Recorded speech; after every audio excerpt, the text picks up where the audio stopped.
Bonjour, Hello. welcome to Shikigami Shmup Slam.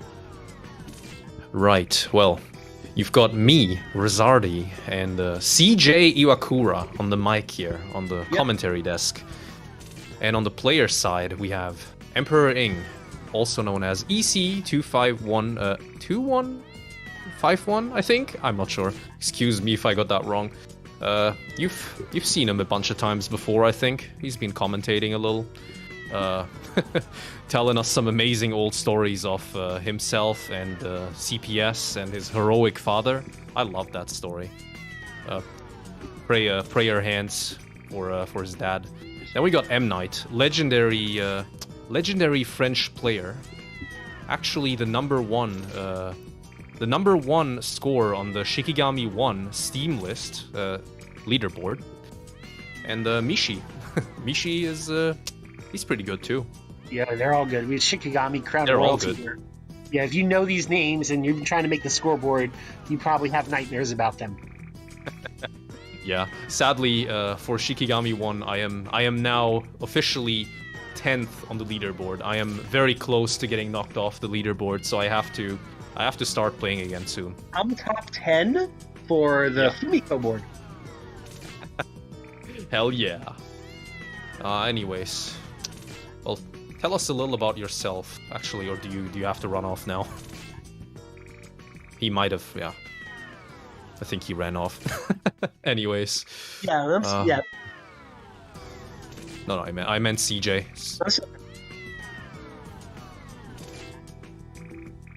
Yep. Oh yeah.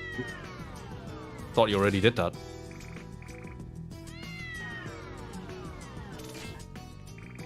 Well, we've got M Knight with Sayo, who is, in my opinion, one of the hardest characters to play for score, especially. They will all be playing for score. I don't know what the extent of their score running will be, because it is extremely risky in this game. You only have a cap of 3 lives and, well, not 3 extra lives, but 3 lives. If you're at 0, that's it, game over. So any run can spiral down. Sorry, say that? Funny to say that. I always thought Sayo was a good beginner character, and Nigi is one of the hardest to play with. Because Nigi's Shikigami system always just baffled me, but maybe it's on scoring, it's not so bad. It's actually extremely terrible, well, risky or dangerous for scoring. It might seem like, wow, that shield absorbs bullets? Wow, easy mode. No, and it's terrible. In my opinion, This arrow absorbs fire. I think it's the worst character for just survival play even, and maybe even score. Like it's just difficult. Well, it depends on which type you pick, since each single one of the 7 characters has 2 different Shikigamis. Well, which is their secondary attack, or laser, depending on what you want to call them. Like laser for all the Doronpachi players out here. Yeah. Do you want to tell them a little bit about the scoring system if somebody doesn't know about the scoring system of the Shikigami games? Or do you want me to do it? Actually, I guess I'll just go ahead, since he's getting harassed by friends IRL or something. Basically, tension. There's a tension system. As in, the closer you are to any danger, be it a bullet or an enemy model itself, enemy hitbox, the more of a modifier you get. Like, it ranges from ×1 to ×8. This applies for killing enemies and also collecting the coins that they spawn. So basically, each enemy has a set value or number of coins they spawn. And that number of coins can be multiplied by up to 8, depending on your tension. So when you're very close to any danger, you're glowing red, and the modifier is at ×8. So if you kill an enemy with your Shikigami at ×8, you spawn 8 times the coins. But you also want to collect the coins while you're at maximum tension. So you can multiply the score you get by up to ×64, but that means you have to be close to a danger or a bullet at all times. Basically, it is extremely difficult to optimize scoring in this game, and I think you'll see it at stage 1 already. For stage 1, I would pay attention to Mishi and Emperor Ing specifically, since, in my opinion, they have the hardest time in general scoring, especially Mishi, since Fumiko's Shikigami attack is very slow to set up and fire off. Alright, have they started yet? No, doesn't look like it. What else we gotta say? What else could I say? Well, yeah, Stayo, the Shrine Maiden looking chick, her Shikigami is close range. It's like a bird that's spinning around, so M. Knight's gonna be at the top half of the screen for most of the time, I think. Well, actually, all of them will be. Nigi's is a shield that absorbs bullets and then fires them out as, well, as energy or revenge shots, whatever. And Fumiko throws out a nuke. Oh, Mishi already resets here.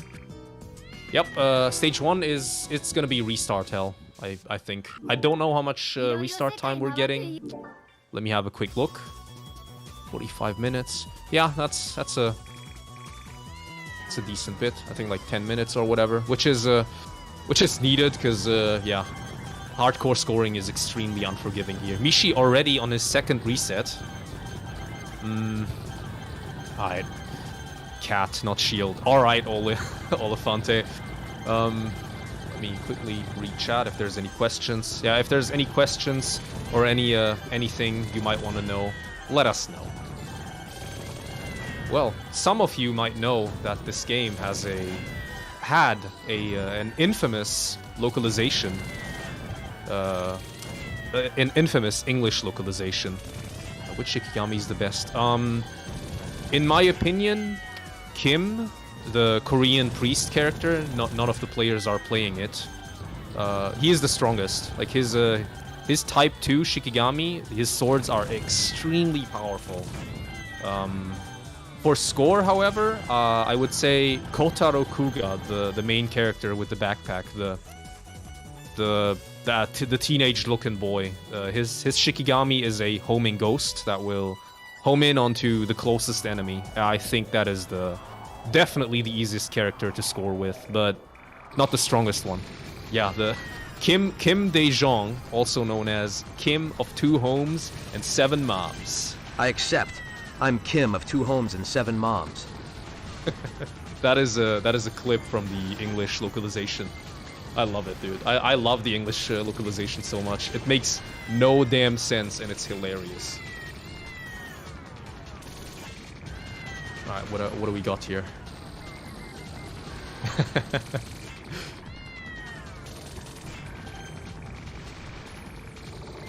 You must be the same. You'll be Mr. Bean. You're a mixture of other worlds. Bad. It makes no goddamn sense. I'll be playing a couple of these every once in a while. Alright. Emperor Ing just passed the first mid-boss. It doesn't score that much, but it is also very easy to score, so you're probably gonna see all of them milking the shit out of it.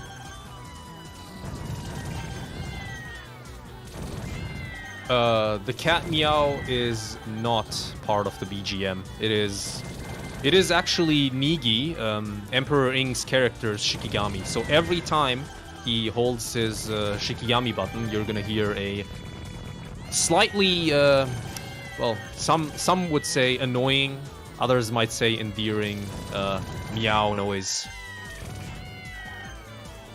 Shut up, Olifante. Well, yeah, yes, it is good for score because it's easy. You know, like it's the... Actually, yeah, you're right. You're right. Take a shot, Olifante. Misinfo. Stage 1 mid-boss is actually very important. Because it has a lot of breakable parts. What is Mitsurugi? The best weapon ever. Damn, I don't have that clip. Shit. Let me quickly find it, actually. I can't believe I didn't put in that clip. Jesus. Where is it? Where is it? Oh, shit. Olifante, I don't have a way to tell EC to show his score. Just go in his chat and spam Emperor Ink's chat to, well, tell him to show his score.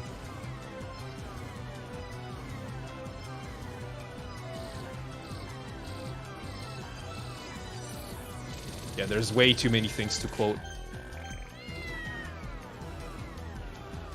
Mr. Might, is Mitsurugi a sword? Let me put that one in.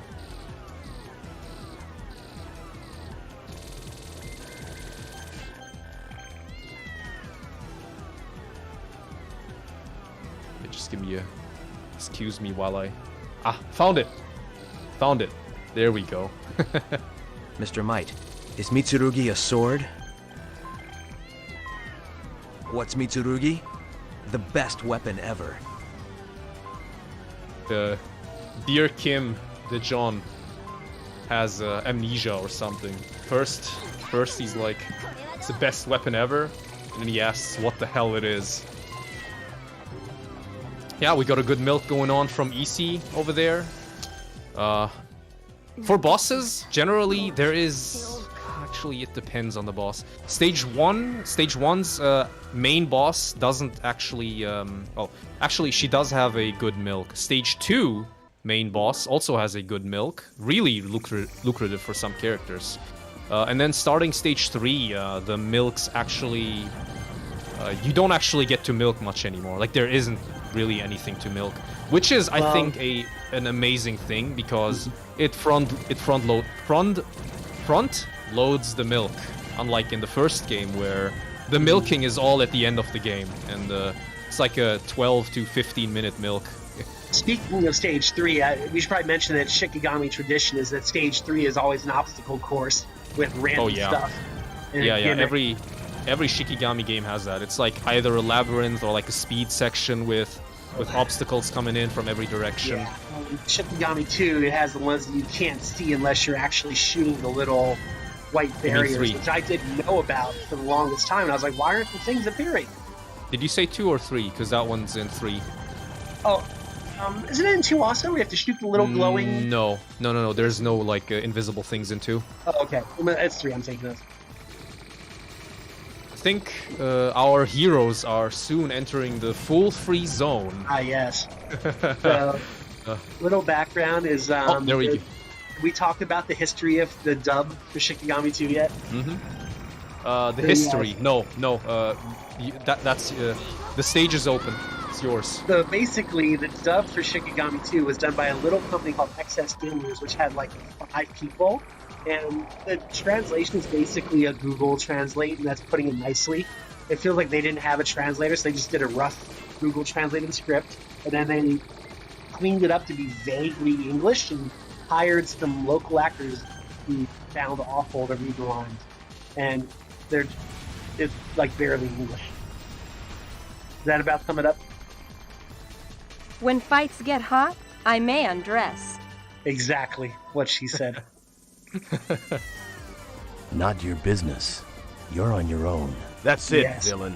What a... Oh shit, nope, that's a spoiler. Can't have that yet.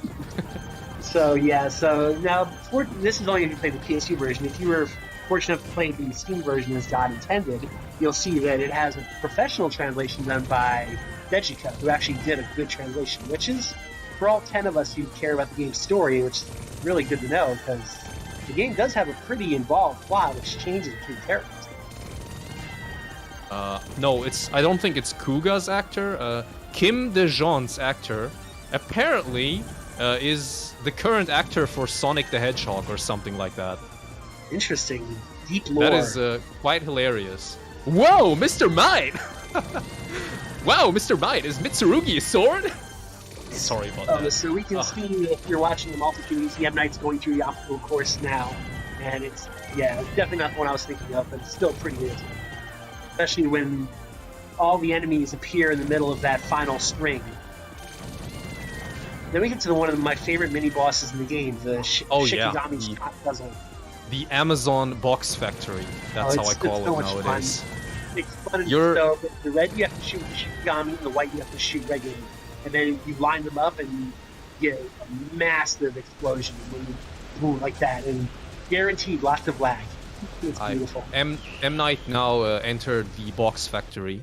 I wonder what his strategies. I haven't actually seen him do this. And he immediately gets a triple Tetris. That is amazing. Yeah, so we should probably Triple mention to that the get-go. bonus Say score what? on it. The Dundee, and you have to destroy the shields thing. Yeah. Is that correct? Basically, it's Tetris. Like you kill the red boxes with your Shikigami. You kill the white boxes with your regular shot. The golden ones can't be broken. So there is a rhythm to this, and I believe Mishi found out that with each line, like with each additional line that you get, rather let's call them Tetris. With each Tetris you get at the same time, or rather in a row, you get more coins. So if you get like a quadruple Tetris, like 16 boxes at once, I think it drops like 16 times as many coins or something. It's amazing. Like the score potential is incredible here, and I believe Mishi has been spending maybe weeks now on the box factory itself. Like, pay attention to when he is at the box factory, which should be very soon. Like he has mastered it. Last time I checked. M Knight also did a pretty good job. One thing I'm curious about with Analogus or Dundee, when you milk him, is there a way to like keep him alive to get the spears indefinitely, or will he eventually die? It depends on the character. Oh shit! I forgot about the fool-free zone. This is a clip, an interaction between Kotaro Kuga, the main character, and the second boss that Emperor Ing is currently finishing off. It is quite amazing. That's it, villain. What a cool line. You're quite the hero.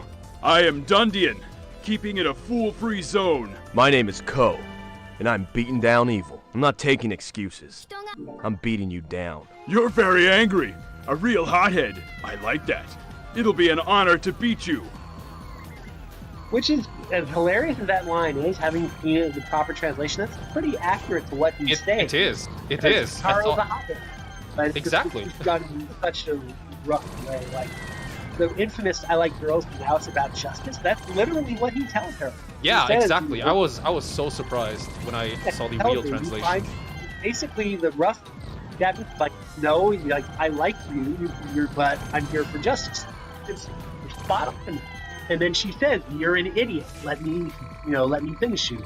And then when you kill her, she says, one of my favorite lines in the Japanese version, "Pikara no baka," the power of an idiot. Oh, dude, look at Mishi. Oh, that was a quintuple Tetris. 5 lines, dude. Oh, amazing. Look at all that slow down. Isn't it beautiful? I love it. Dude, that is look at that. Almost got a 5 again. That was a 4. So we may notice that M Knight is up to the Aja Bros, the other. Oh yeah, boss. the other greatest meme. Yeah, we need some lines from them. They're a national treasure. Big bro, he shouts like we do. He's the same kind as we are, shouting for anger. We're not alike. I'm a hero, and I'm done. How can you tell? Can you tell? Talk's over. Fight Words now. fail me. They deserve all the Oscars. They're I love the bros. Why? like, they're bad, and some are so good it's bad. They are just, Big bro, idiots on their way. Man. Okay, it's working well. let us So yeah, so we'll go back to the score. I'm looking at scores right now. Man, I wish I could see Emperor's score. Feels bad. Yo, we need a new update, Olafante. What's the score? What's the scoop? Great, we idiots shouldn't think. Go to hell, it's a designer brand! Oh, that is so stupid. I've only gone through like a quarter, or yeah, like a quarter of the sound files of the game, and it's amazing how much stupid shit there is. Never forget the duty of an American. I pay taxes, work, and I always vote. I fight for freedom of this country. This fight is for Japan. For friendship. Yeah, this is as ridiculous as it sounds, to be honest. 3-1 with 1.8 billion. It's pretty good. Right, Mishi also enters the bros. He has his own specific tactics for this. He uses a bomb immediately. Well, he uses a bomb before the bros become active, which leaves them with a tiny bit of health. Oh, he just game over. Oh no, rip. And that's a restart. Feels bad. Well-trained fighters should fight a war. That's old school. Man-to-man is out. Army versus army is in. Do you know what that line is in a proper translation, CJ? The man versus man is out? Because it makes no goddamn sense. What is this? Got so damn many files here. Not your business. 2 versus 2, big bro! Shall we? Better than the bros! I see. No more talking, bro. I know that already. I know it. Lil bro, dead but still bro. Lil bro. Muscle-oriented. Not me. My bro, Shin, and I love spiders. This is Castle of Shikigami 2, also known as Shikigami no Shiro, or the Shikigami no Shiro 2, for the weebs among us. Amogos. Bro fights rule. I'm anti-bro fights. I'll stop them. The dam from the Kim and Hyuga? Hold up. Kim, Hyuga, stage 1. Hyuga, stage 1.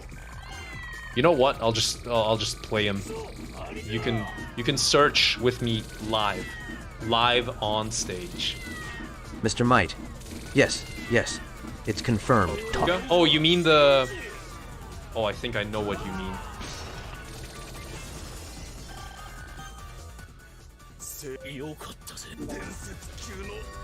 That's it, swine. That's it, evildoers. This one. The survival game. Nasty. When a scorer talks to a survival 1cc player. The survival game. Nasty.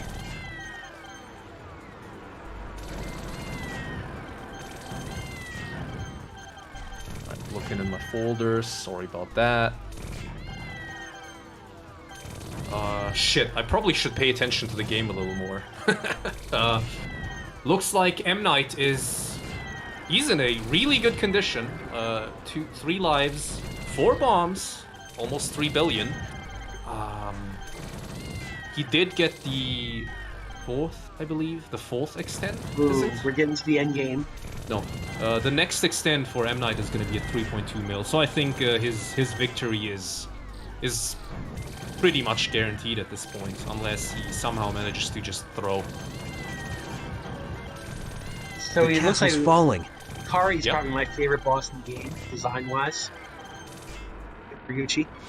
Hail, alien duelist! And she also appears in Shikigami 3, but she's been voted to the boss of the first stage, which she thinks is a promotion, which she really isn't. Unbelievable. Tokyo's gonna be gone. Exactly. Stop it. And Hurry, Kari's Kim! Actually, That's it, Kari's swine. dead-ass serious in Shikigami 2. She's like a tarot-mancer. Yeah. Also, her voice isn't bad. And Shikigami 3, she's basically become an idol. She's like a giggly mascot. Yeah, I mean, in Shikigami 3 is more like a dream sequence, if anything. Like where everything is basically surreal. Like the last boss, none of the characters understand what the hell is going on. The only person who has relation to the final boss is Kotaro. If you play as Kotaro, you see like he has some serious dialogue with her. Apparently that's like his girlfriend who was in the hospital, and she's pissed at him for being with the other girl. And you can see her angry expression only when you play as Kotaro. If I remember, Roger also has relations with her, since apparently Kuga and Roger were childhood friends or something like that. Oh. I don't recall. Also, if you play the That's it, visual novel swine. for PS2, yes, that is a thing. She's in the visual novel. She has a major role. You can see her in the hospital. So, But I don't know. sadly, as a Baka Gaijin myself, I do not speak the fine language of the Japanese. Oh, neither do I. spelling. I just pressed buttons to advance the plot. I was like, oh, there's Tsukiko. Oh, by the way, the game is fully voice acted. Probably because Oh shit! Damn. Yeah, so that helps. There's Nigi laying down some serious cover fire. Mishi doing the sick milk. Fumiko has a pretty decent and stage 1 milk. you see that M. Night started the final boss. Like, Oh yeah, Shintaro he is winning. That's So it, we should- swine. For those of you who That's actually it, follow the evildoers. story, basically, Smell of a the man. group is something called the New World. Earthy body smell. What The are New you World saying? Order? Yes, the You New must World be Order, crazy. and they're run by Talking to Kotaro's this brother, boy, Shintaro it's a Kuga, nice which smell. is very You unusual. say I'm evil. And they don't really explain, is he supposed to be dead or what? Why is he there? But yeah. So the final boss is his brother, who's running the New World Order. And he gives a long speech during one of his phases that for the longest time, none of us had any idea what he was saying. And someone from Dejika actually got Alpha System to send the transcript of what he's saying. I don't know if you... Yeah, it was- some of us been waiting for a long time for that, and And Alpha I think- System were really, really cool. They've written long books about the story. It's serious business. They have like a whole guidebook called like Alpha System Lore, and it like connects this to Gun Parade March and Elemental Gearbolt. It's all in the same universe. Heavy stuff. that was a pretty bad bomb by Emperor over there. Oh, so what happened? I don't with even know how many. What's his resources like? I can't see his lives. Oh shit! Never mind. I'm looking at his own stream now. I am the real idiot. Holy shit! I just realized. Why am I looking at the YouTube stream this entire time when I could just look at the multi-stream I have open? Yes. Emperor at 2.5 million. He just got his he got his fourth extent earlier. Yeah. He's at 2 lives, 2 bombs. Did we Looking explain kinda how good. the extend system works in Shikigami 2? Say that again. Did we explain how the extend system works in Shikigami 2? No, we did not. Thanks So for bringing it up. basically, yeah, you can't get more than 3 lives. So if you try to get an extend with 3 lives, you're not going to get it. So you if you want an extend, you actually have to lose a life at some point, so you can build up the meter to get the extra life. If that makes sense. Well, you can get the extend, but if you're capped on resources, it is essentially wasted. Basically. So at some point, you'll want to sacrifice a life so you can get the extra bombs if you want, but that also depends on the character. Or if you're just playing beat the game and get a 1cc, you're definitely going to want to do that. Oh, so M. you can Knight's see about that to cruise to victory. M. Knight's Just the let me know. one of the hardest phases. So you can see that's up, down, and left to right. You have to dodge the green shots, the blue shots, and the pink bars. This is like a Toho boss from hell.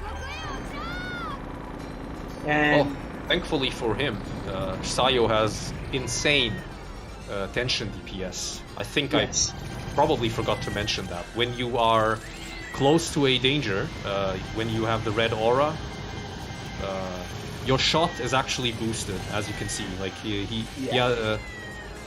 we call that the tension shot, I guess, or range shots, depending on how you want to call it. I think it stands for. Yeah, exactly. And this, I think this He's about is to win. his last phase. Yep. All He's you about gotta to do is win dodge with it. full lives. Yep. Very. Meanwhile- I think that's 3.5. Looks like. He's gonna get about 200k, 200 million, I think, from the end bonus, or close to it. Oh yeah. EC at Shintaro with only 1 life and 2 bombs. This is doable, but I think this could go very wrong or very right for him. Let us pray for Also, EC and his they noticed cat. that Shintaro's first form uses the different attacks from the cat. Like he'll use bombs there, and I don't know if it's information he can use everybody's power. Oh, it looks like we got a game over. Mishi, RIP. Nigi has died. Can we have a rip in pepperonis in chat for Nigi and Emperor Ing? Why does it hurt this much? It's just a game. No! Press F to pay respects. Oh Pay shit, for did I effort. spoiler it? Oh damn. Well, there you see it. R.I.P. F in in chat. peace. F in chat, Rose. Life gets tougher. Counting for Life anger. means pain. Why? Still want to live? Why? Might! That's it, swine. That's it, evildoers. Smell of a man. Earthy body smell. What are you It looks saying? like, You must that, be crazy. Talking to this boy. We're just going to continue and we just finish the game. I can't say. Yep. We'll be nice- starting over this lane. Well, Mishi restarted, and there's still time for Mishi to finish his run here, but he's down to his last life, and Yeah, if he gets how another long? game over, it's probably going to be too long. yeah, there's sadly there's no more time for restart, so this is it. Yeah, but Emperor should still be able to finish the game with the continue. Oh yeah, oh yeah. Yeah, Emperor's at the final form for Shintaro. Smell. You say I'm evil, but where's your justice? No reason causes trouble for others. My name is Ko, P.I. Kicking swine butt. Men are cool. This idiot's so cool. Making movement without own ego. That chin up. Are you sure it's stage 1, Kuga and Kim? Because that was the entirety of Kuga and Kim stage 1. It's not there. It's not there. Not your business. You're on your own.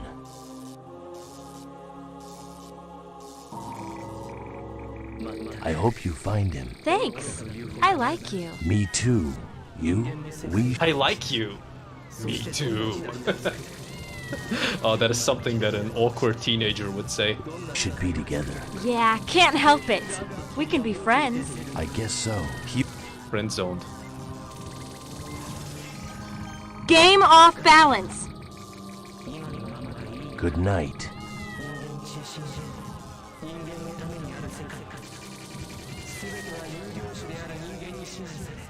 Brandy. Tastes good. Needs to be guarded. Oh, M. Night. Oh, what do you have to say after your glorious victory? Oh, that was great. I hope the brothers are doing great. What is it? Sadly, one of our brothers has fallen in battle. No. The emperor has not made it. We're gonna have to crown a new emperor. Oh, looks like the witch, the Luftwaffe has also fallen. So What, you're the only seriously? one that made it out. Yes. Yeah. Oh, I'm the only survivor. Oh God. Wait, is the Sadly. reset timer over? I'm not sure. I believe so. What time is it? Yeah. It's like it's over. No more resets. Oh my God. I didn't tell you, but I prepared a decent number of voice clips. So you may click on my my Discord stream here if you want to hear some of them too. Yeah, there's way too many. I can't just randomly play them. Maybe I should actually, since we don't really have anything to say. Let's just have the audience enjoy the amazing. I could talk Sorry, about my what? run as well. So. Oh yeah, you can do that in the meanwhile. I'll turn the volume down. Hurry! Hurry! Those words are killing me. Yeah, so I was relatively confident with my abilities to clear the game because Sayo is not that difficult to clear with, I think. Like Shikigami is pretty difficult to use. You need to get into really close range. However, the spread shot and the tension shot are just really good. Like if you've seen those bosses, some of those bosses, I just straight up erased them. They didn't even get a chance to do anything. Like the full free zone, especially with the bomb on the third phase. Yeah, not even a thing. But I was still able to get some good scoring here and there. I picked my battles. I used the Shikigami on waves that I know I can score properly. And the thing is, Emperor Ing and Mishi are playing characters that are much harder, at least in my opinion, much harder to play and score as.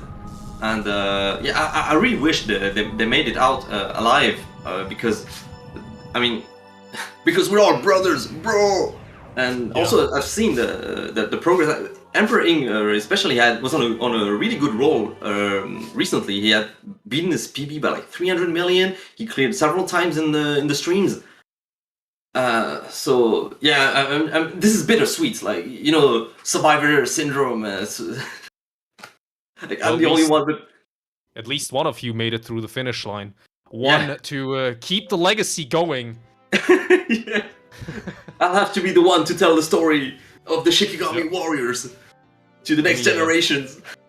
I'm fulfilling a request by Chinop here real quick. He wants me to play Kotaro and Hyuga Stage 1 dialogue. Another castle? Too many problems. Don't get so mad. There are reasons for things happening. Let's investigate. Damn! You're a gentleman. Damn. Honest and dignified. Damn! You're a gentleman. Damn! Honest and dignified. My kind of man. Thank you. Hey! Be careful. Don't flirt. You're my type too. Sorry we're enemies. If I die, hold me. Or vice versa. I'm honored. You were really meant to hold me. Thanks. I want to keep my word. At least trying. That's nice of you. May Saneo bless you. Bro, you left home to become a woman? Can't see bro sad. It's my duty to kill him. Can't see bro sad, so I have to kill him. Bro sad. It's my duty to kill him. The classic commentary. Damn. I hate activities.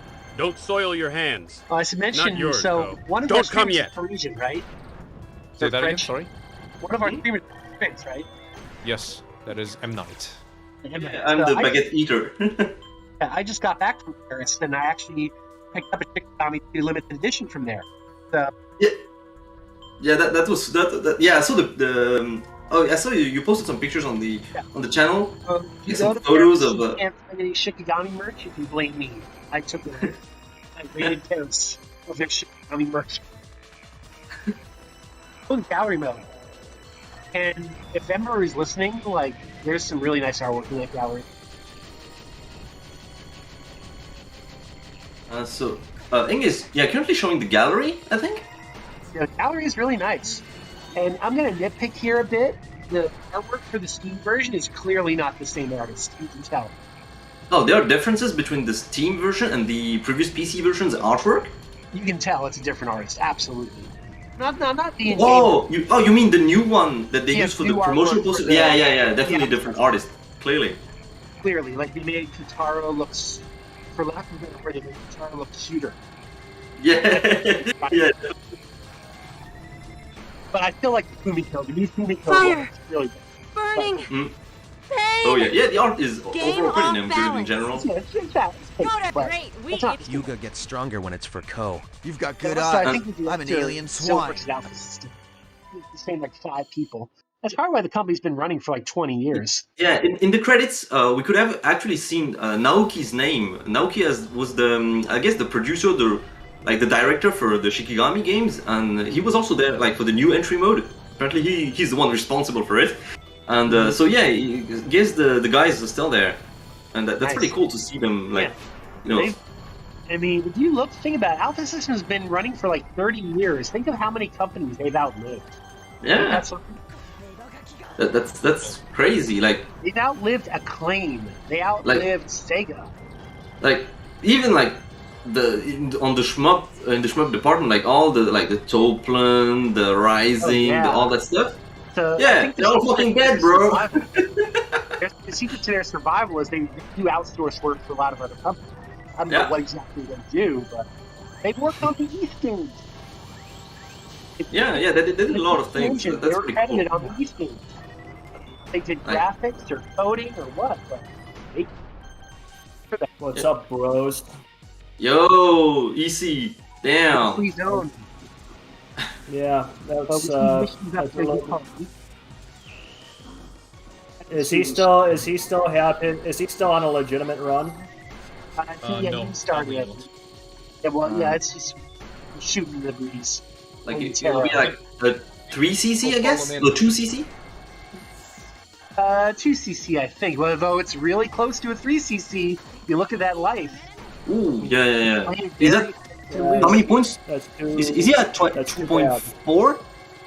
Yeah, he's at the station I was, where I was just shy of 2.5 extend.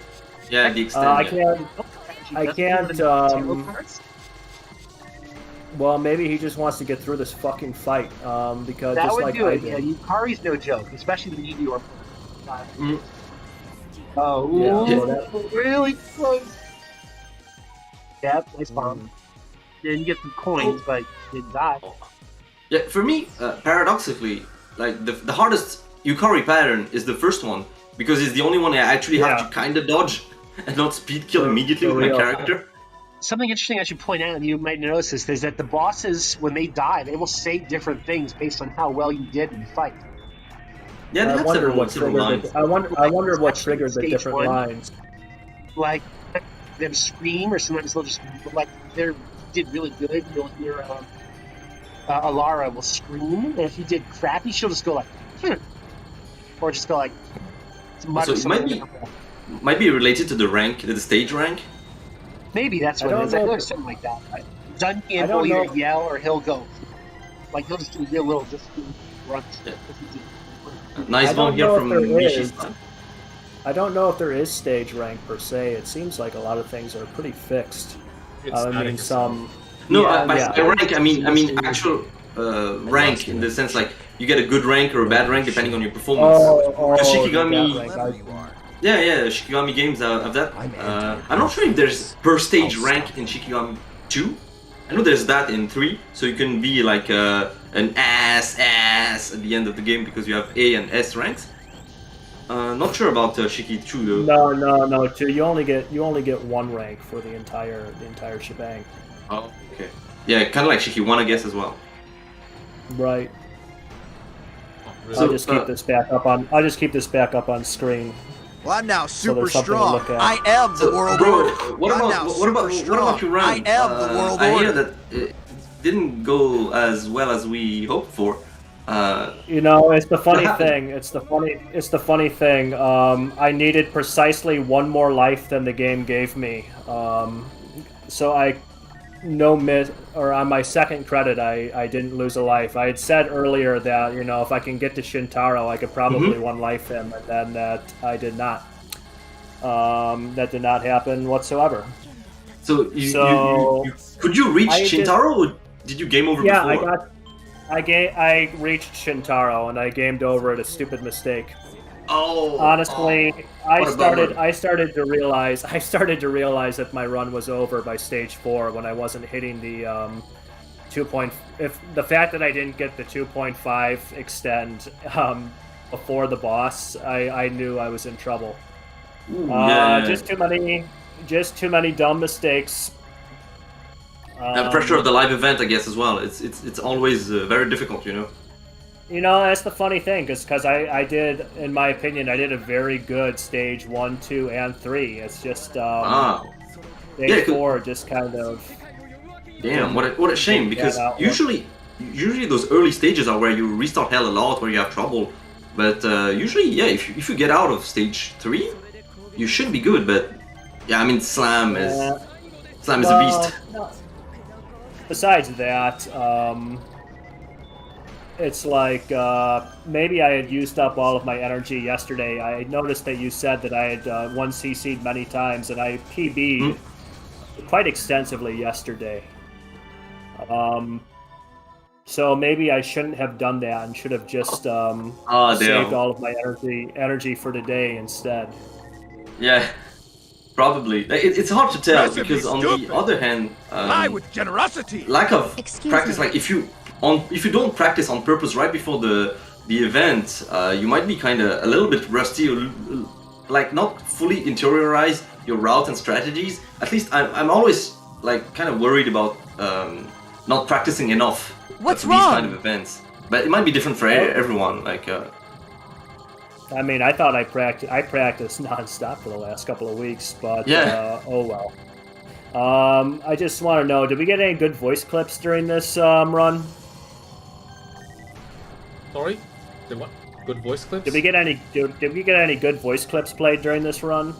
Yeah. I've got some playing right now. If you want to, click on the stream. I mean, I think it's only appropriate. Yeah, we've been dropping the lore dumps, the epic English clips, the epic quotes, as the kids say. Probably well, you know, the audience of Shmup Slam is comprised exclusively of epic gamers, so nothing but the best is deserving for them. Yeah. So, damn, Mishi, like point blanking that final boss. It's kind of crazy. If you can see that, if I have bombs, I just bomb through this one. Yeah. The hitbox for that boss is much smaller than the huge sphere, the huge crystal glass, the spherical object would make you think. You can point blank the purple thing in the center. Two versus two, big bro! Shall we? That's it for Better him. than the bros! He did it. I see.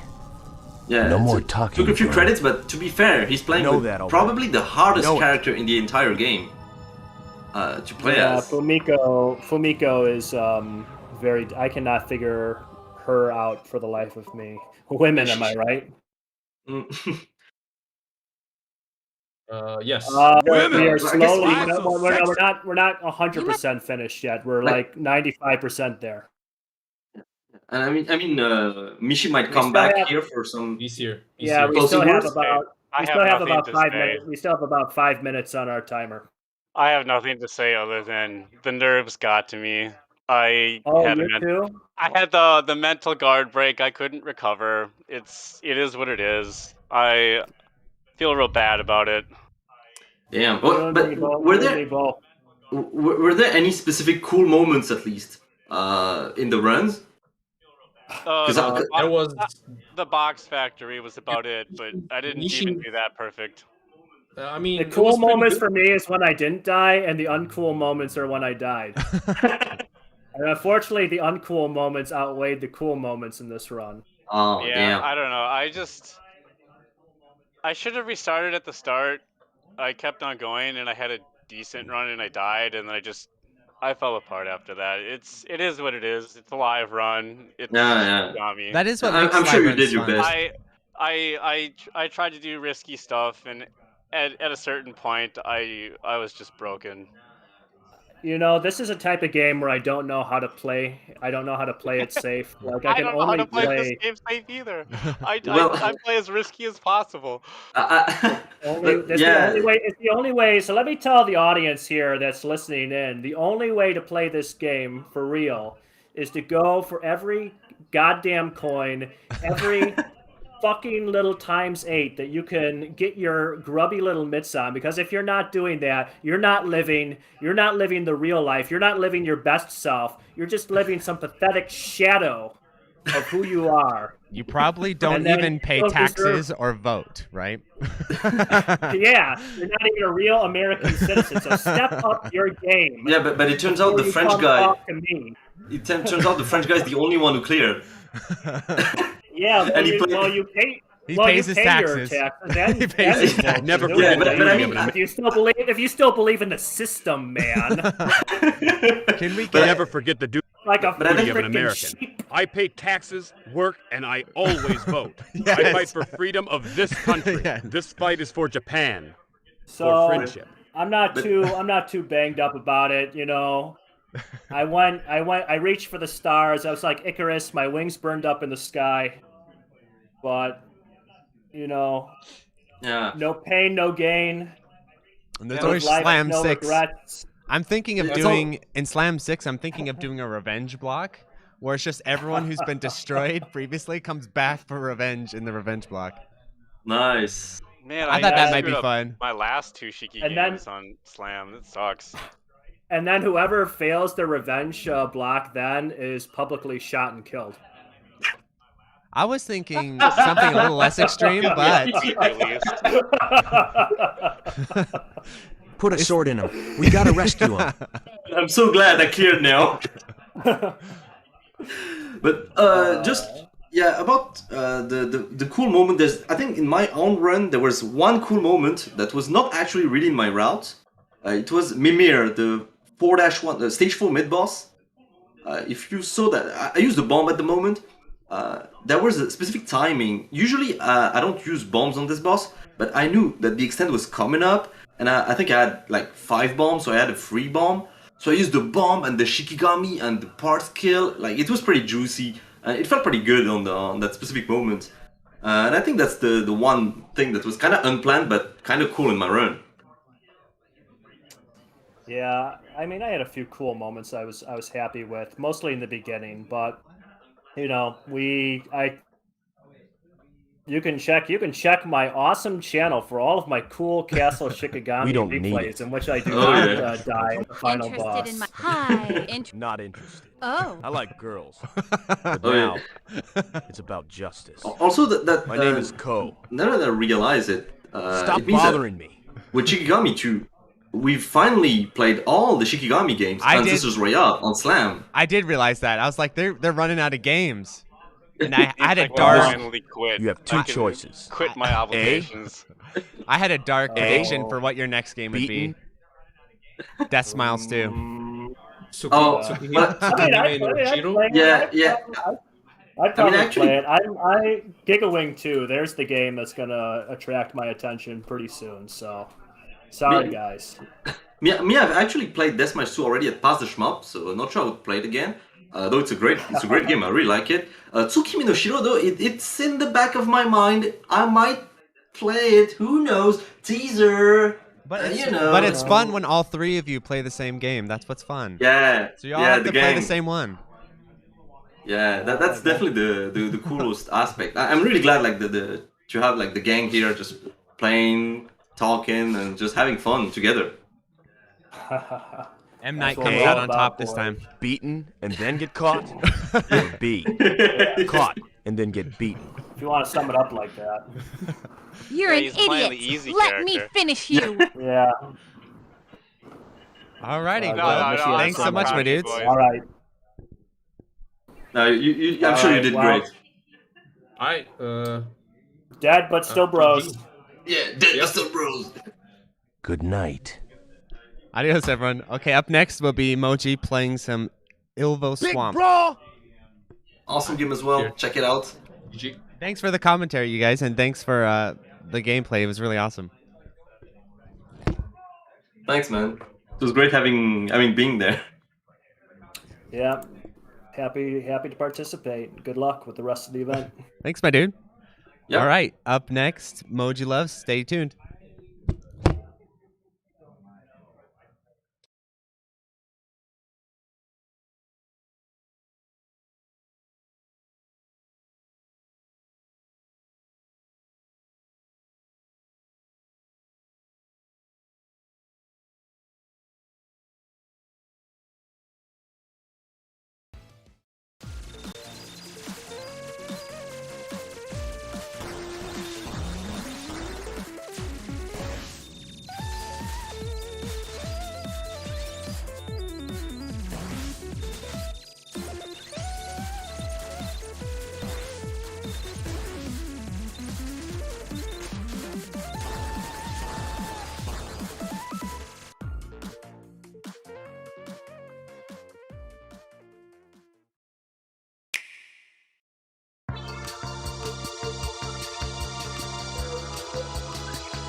Alerta, alerta, enemigo aproximándose.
Hello, stream.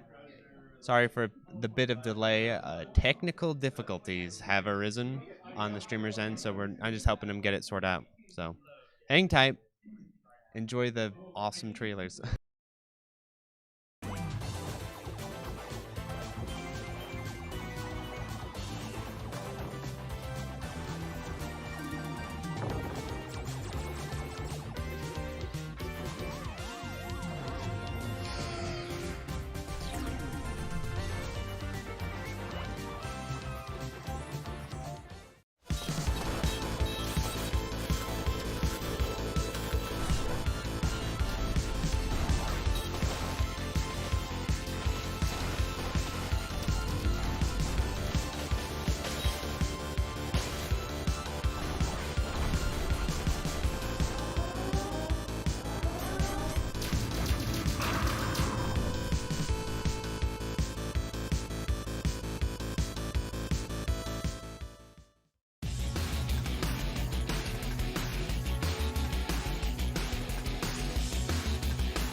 Alerta, alerta, enemigo aproximándose.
I'm live. Okay, hello everyone. Can everyone hear me? Sorry for that long delay. I'm very sorry for that. I'm gonna start. Okay, I can see myself on the stream. Okay, I'm gonna start going. This is Illvelo Swamp. I'm very sorry for the long delay, but I'm gonna start. I'm gonna head up. I'm gonna go. I'm gonna just get stuck in. Everyone can hear me. That's fantastic. That's music to my ears. Yeah, sorry, I can't play the game audio today because I've had a bad morning. Anyway, let's go because I'm late. Let's go. Okay, this is Illvelo Swamp. It's an interesting game. So the main aim of the game is to destroy as many enemies as possible very quickly, and to destroy these big enemies with a special attack called Megalodol. There are lots of different types of Megalodol. You do the Megalodol by pressing the Dol button while holding the right stick in a specific direction. This is a very busy game. You have to use both sticks. You have to manipulate your module while you're moving a ship.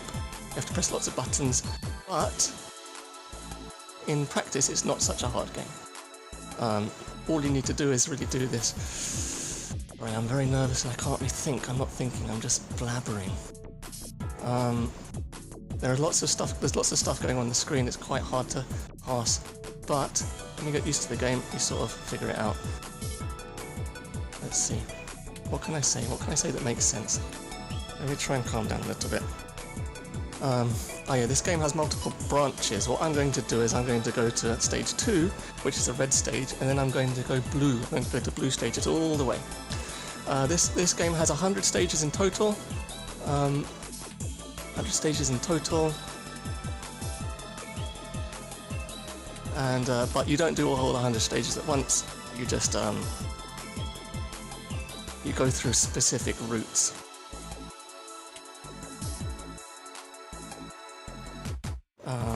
Now, yeah, the main aim of the game here is to destroy these bigger enemies with the Megalodon attacks. That is the main source of scoring in this game. Truly, there is really no other way to score. The multiplier it gives you for destroying all the parts of these bigger enemies before destroying the actual enemies themselves is so huge that you really don't want to be doing anything else. I'm a little bit behind for score because I'm nervous and I'm messing everything up, but it's all right. All right. There's a lot of chances for scoring. Like you need to. Oh yeah, there's a little megalomagil page on the right, and that's for your bomb and for your megalodon attacks. And so you don't want it to go to 0 because if it goes to 0, then you can't do any special attacks. You can't get any. You can't get any points. Keys don't affect score. I'm going to check the chat when I can, but I probably won't be able to check it that much. Keys don't affect score. Weapon levels don't affect score. Oh yeah, I should talk about weapon levels as well. You have weapon levels. You level up your weapons by using your weapons and by using your megalodon attacks. Your max level is 100 for each. No, it's 300 for each weapon. I won't get nearly that far, but amazing people can do that. I can't do that, I'm afraid. But I level up my weapons good enough anyway. I'll be quite strong at the end of this game, and I will need to be strong because the last boss in this game is quite formidable. Give me a second. I've run out of gauge.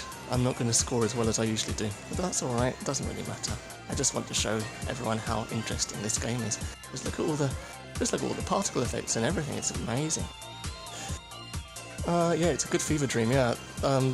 Maybe I'll talk a bit about the history of this game because I don't have much else to talk about in terms of scoring at the moment. This game was developed as a trip, and the other game developed by the same company was developed as a trance. So this is a trip. This is and the other game, Radirji Swag, is a trance. I definitely agree with the way they've categorized those two games. Because this really is a trip, literally in terms of the stage branches, and figuratively in terms of the just the sort of carnage you see on the screen, the sort of visual stuff. There we go. Okay, I'm back on track. I think back on track. So mainly what I'm going to be doing is do a bit of this wide megalodon, and then turn it off, then do a little bit of the reflect megalodon, and then turn it off. And that's basically what I do for most of the game. It's quite easy when you get used to it. But it takes a bit of getting used to.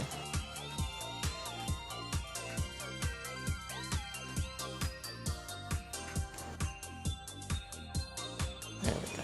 Okay. Yeah, I'm getting back on track. I got my rhythm back on. It's okay now.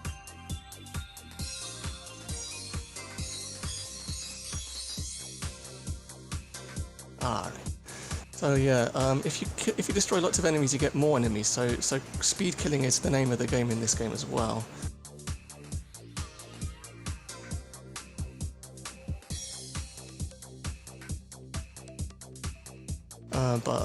Yeah, I really want to be getting these big enemies. As long as I focus on these big enemies, I'm going to get a good, decent score, I think.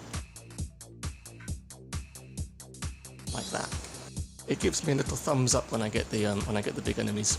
When I destroy all the parts of the big enemies and then destroy the main body of the enemy. And that's what I'm looking out for. Oh yeah, you just saw your first bullet. We all saw our first bullet here because it starts off very, very easy. This game lets you get into the groove before it starts throwing bullets at you. Even still, it doesn't throw many bullets at you. It's very, very kind at the start. It gets a bit tense at the end though. Not so easy at the end, but right now it's pretty mild. Oh boy, I can't think. I'm full of nerves. I can't think. Okay, that's good. We're doing all right. I got my 0.2 billion. Okay, I got 1/5 of a billion. We're doing all right. Just use my module on that. Okay. Use the reflect megalodon. Just get a good bit of damage onto all of the enemies. Oh, you see that sort of fireball? That's a bomb. That's a bomb pickup. So it replenishes my bomb, or rather my bomb gauge, which is also used for the special attacks. So when I get one of those, it's very helpful because it resets my gauge. I can be a bit more aggressive with the call at a time like this. Imagine that. Can't pick up the call right now, I'm afraid. Sorry. I can't believe it.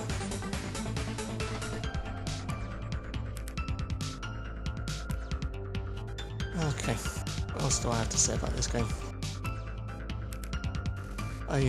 You get the keys are important for leveling up the game in a sense. That you need to get keys to raise the rank in each stage. But the keys don't affect score that much once you've I got a nice one up. The keys don't affect score that much once you've raised the rank of all the games. Not the games, all the stages, I mean.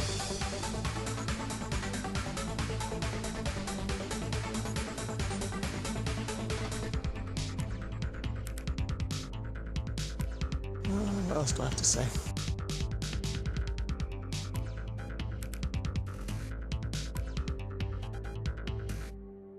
Yeah, and you need keys to unlock new routes. So basically, to do the route that I'm doing now, you do need to get keys. You need to play the game for about like 20 hours or something, get some keys, do lots of missions, get used to the game. Yeah, I'm a bit too nervous to do this properly. I've been missing out on these big round enemies. They give quite a lot of score, but I'm a bit too nervous to do it properly. I'm all a bundle of nerves.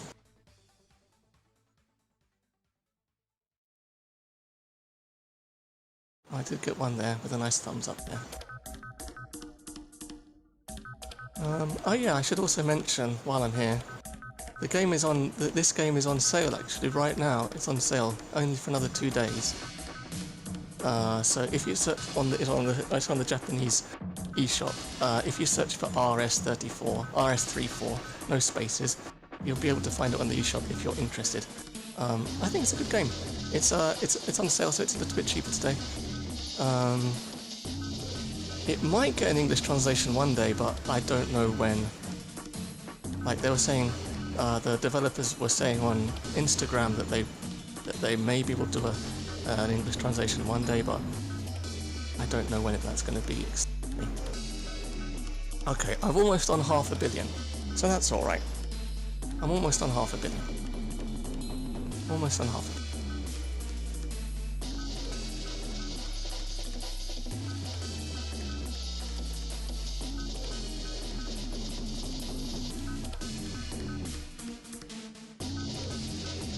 Almost on half a billion. I should get my cool billion in this stage.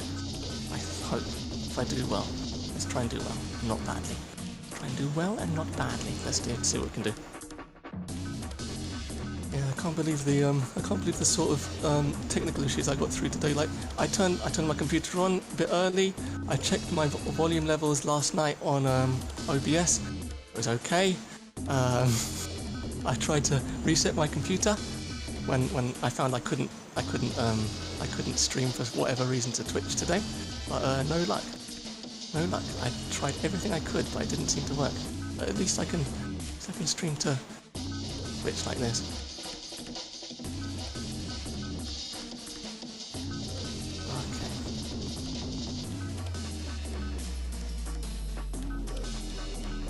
What else do I have to say about this game? There are lots of different types of items. You'll see a lot of blue items, which are point items, but they don't really give that many. They really don't give that many points. It really is, as I can't really say enough. I can't really say enough too many times, but it really all is about destroying all the parts of these larger enemies, and then finishing them off with a Megalodon attack. That really is the whole game. But yeah, the strategy is in managing your meter, and in dodging the bullets when it gets a bit hairy at the end of the game. A bit tricky at the end of the game. It does get quite involved. Like right now, there are hardly any bullets on the screen, but when you get to level 40, stage 40, I mean, you'll see quite a lot more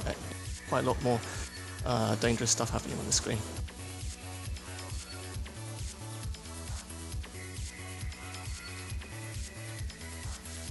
Okay. Yeah, but just look at all the particle effects and all the nonsense happening on the screen. It's just wonderful. I love it. I just love the visual spectacle so much. It's really, really nice. Oops, that was a bit dangerous. I almost got hit there. I think you do get iframes every time you level up your weapon. Like you see like a green flash or a blue flash or a yellow flash around you. That's when you level up one of the weapons. And I think you do get just a little bit of iframes there, which is really, really convenient.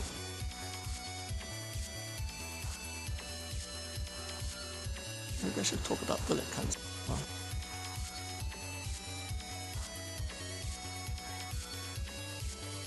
Yeah, your modules can cancel the bullets for you, and also when you use the reflectol, this one, the shurikens will also cancel, as far as I know.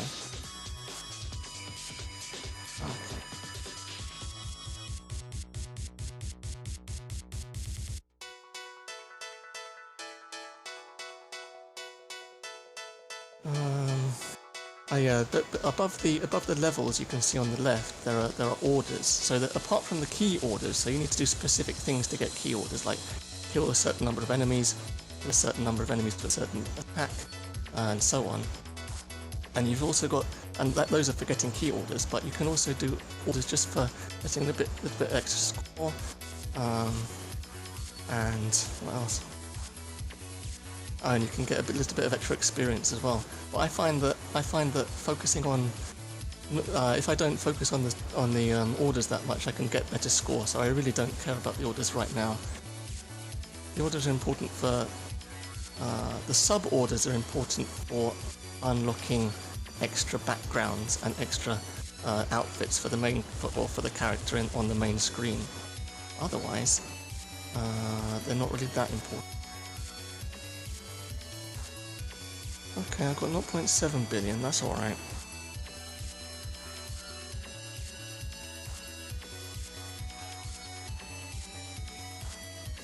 Yeah, I do encourage everyone to play Swamp if they can. I mean, it is... I'm going to have to get a wiki page done for this game soon enough. I will do it, it's just going to take me a little bit of time.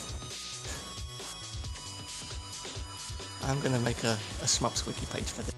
Because it can get a bit tricky unlocking all the routes and figuring out what all the emblems do what all the emblems mean for the orders.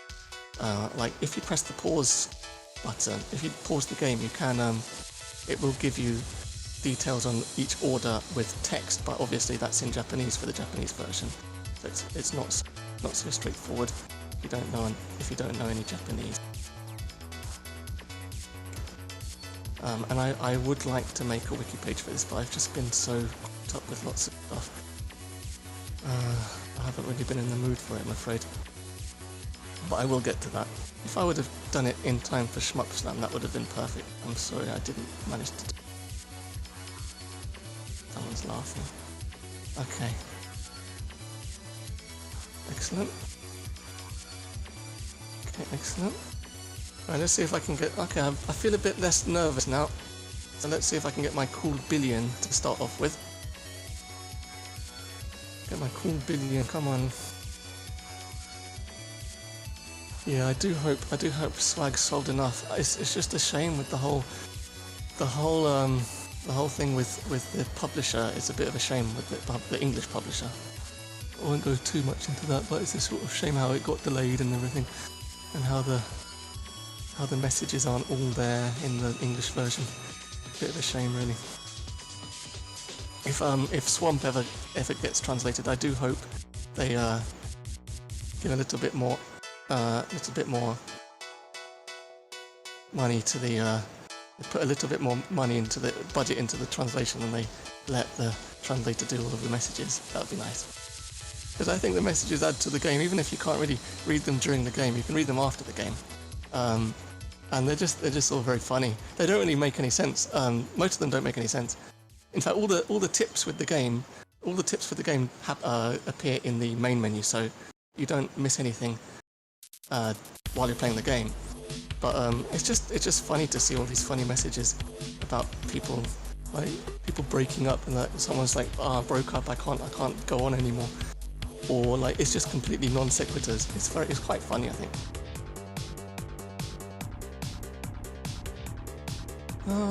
Oh yeah, I've almost on my cool billion.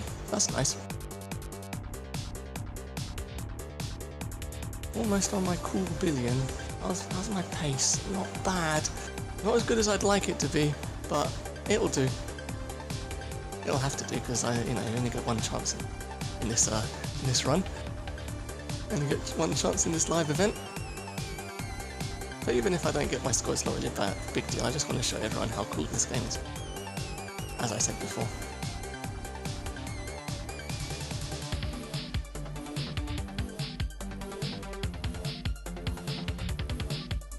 Yeah, someone in the chat said a while ago that this game isn't designed as an arcade game. It certainly isn't, because you can't use an arcade controller unless you have like a Smash box that lets you use both analog sticks, because you need to use both analog sticks to control your ship, both your ship and your module at the same time.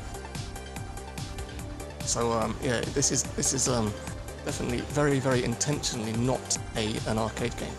It's intentionally made as a console. I mean, part of that is with the unlocks and the unlocking stage branches and all of that as well. But the controls as well are specifically made not to be able to not for arcade, specifically for a controller. So I'm playing on a controller right now. I mean, most of the time you don't really need to do any tricky dodges, so it's not that hard. Okay, I've got my cool billion, and I'm going to take the blue route.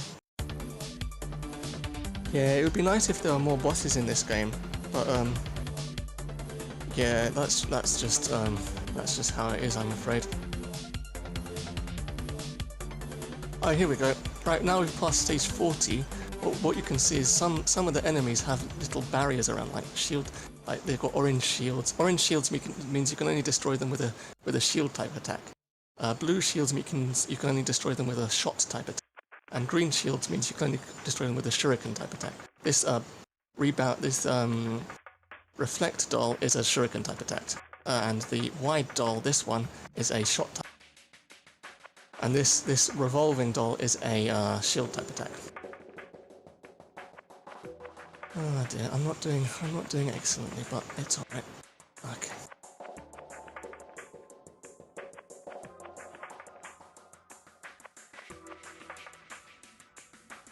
Oh yeah, you'll also see some enemies throw fire at you, and this fire can't be cancelled like the other types of shot can. So I've got to start being a little bit careful with my dodges. Just a little bit there. Little bit mind.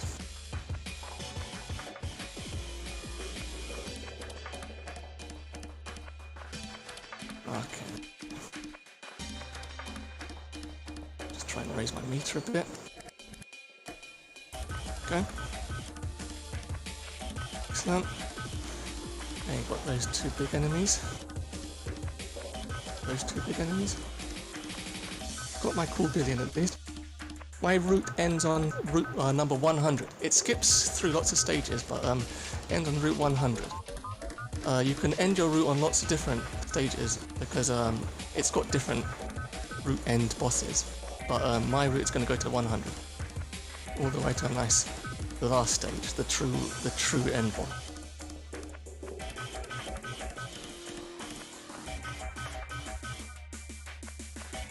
I can only check the chat in between stages, so sorry if I can't check all your messages.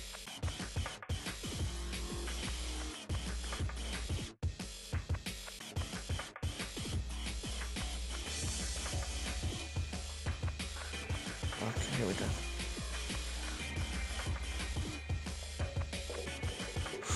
Alright. I'm not sure if I'm going to get a very good score in this, but I'm at least going to... I know I'm going to be able to finish it. I'm going to be able to finish the game. So I think that's good enough. I'm going to say that's good enough anyway.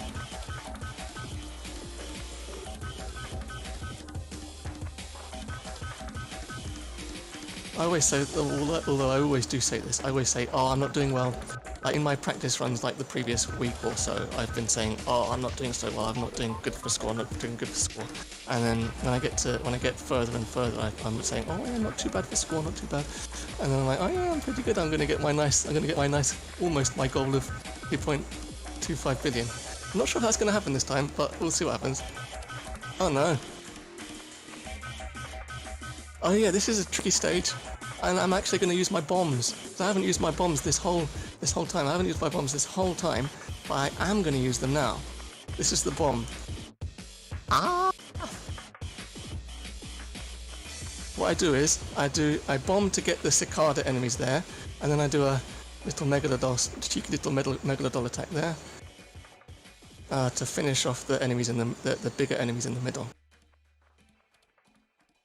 And this gets quite a lot of score. It's pretty good. Hold on.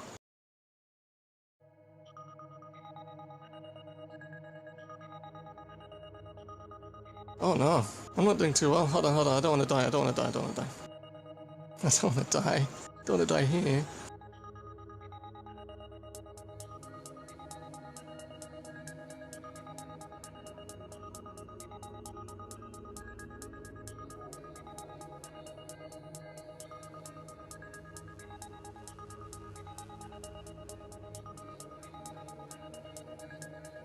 Okay. Excellent.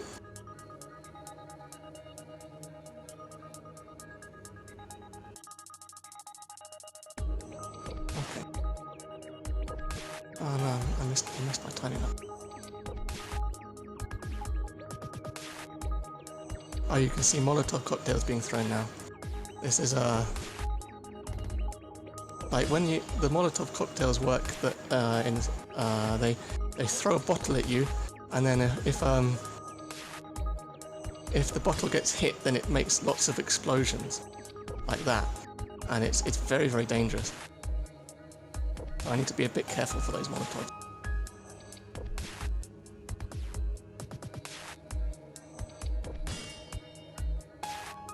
Be a little bit wary of those Molotovs.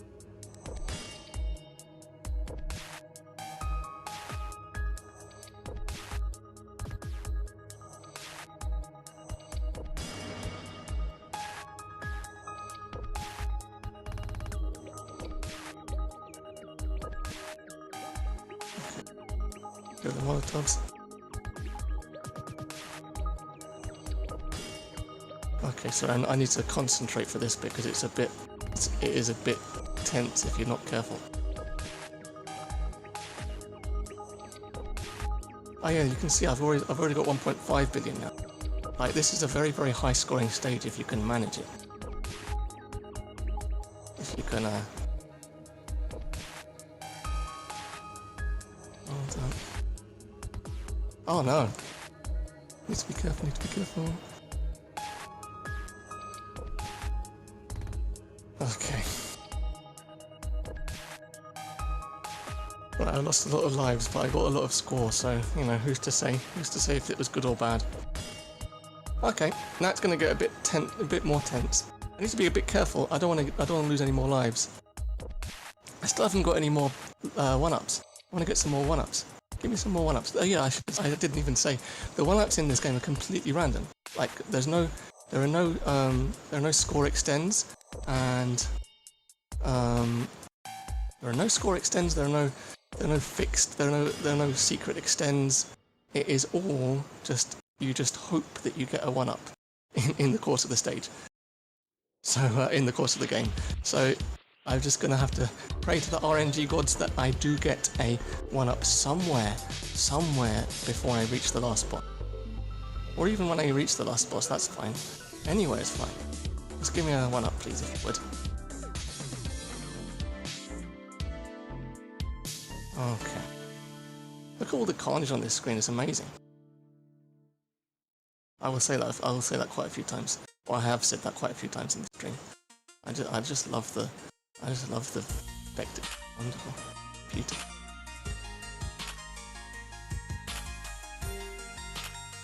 Okay. Let's go. I should get 2 billion if I'm not, as long as I don't die, I should get 2 billion.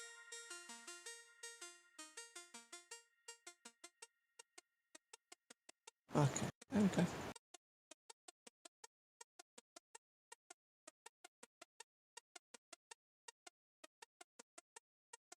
Yeah, there is a lot going on, so it is easy to get lost in the bullets, but you sort of get used to it. Having said that, I have already lost 3 lives in this run, which I don't usually do. But if you're not commentating and you're not full of nerves with a live stream, then you can usually make it.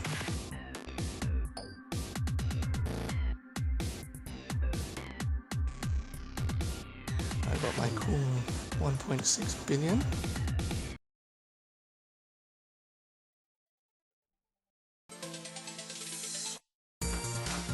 Excellent.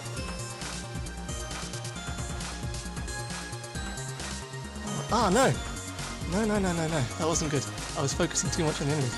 I don't want to die, I don't want to die. Not right now, not like this. Okay, let's hope I get some sort of hiccup. I'm just going to focus on destruction. I'm going to focus less on scoring right now. Just focus on destruction. If I get some sort of one-up pickup somewhere, just please give me a one-up. I haven't been very lucky in this run. Please give me a pickup. Come on, just give me a one-up. Come on. Right, this is going to be the rest of this stream is going to be me begging the game to give me a one-up. Let me know if you do see one. But yeah, it's very hard to see them on the screen because of everything else going on. But it should be alright, it should be alright. Please, game, can I have some more one-ups?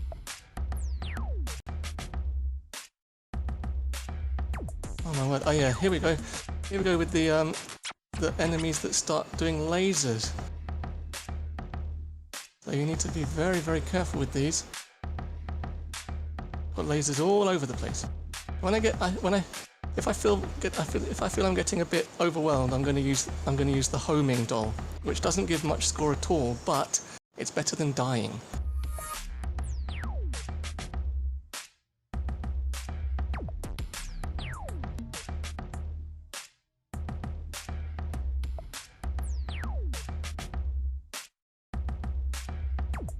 Oh my word! Look at all this carnage. Oh, I need to be careful with these ones because they're going to shoot out some fire. It's not going to be nice.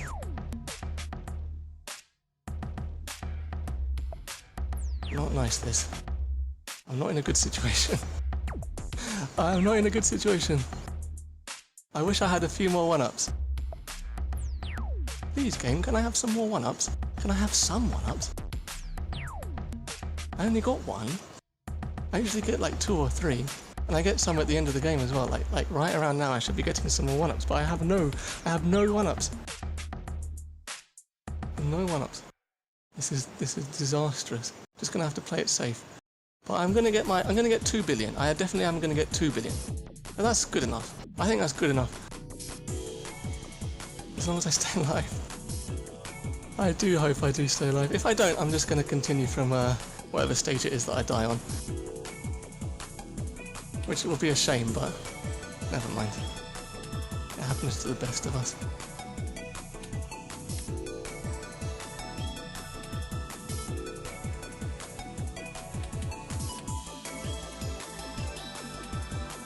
Just look at all this carnage. I'm gonna say it again another time. Here we go.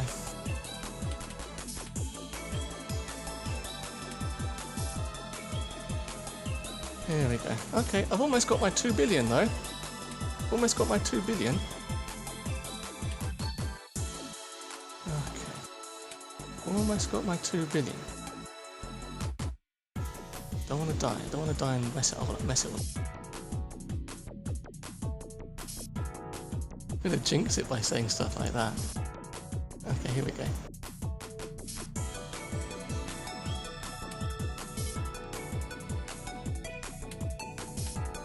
Jinx it by saying stuff like that.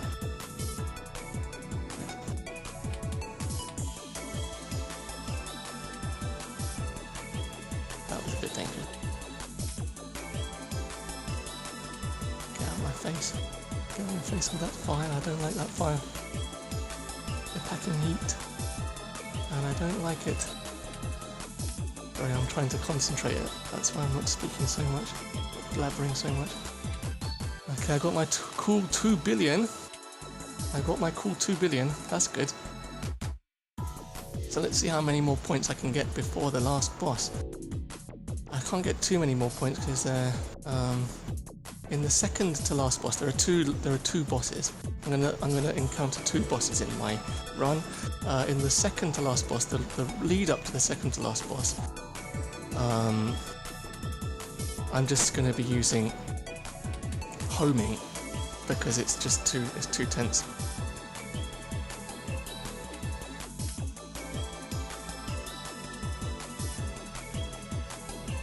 This is another tricky stage because it's got oh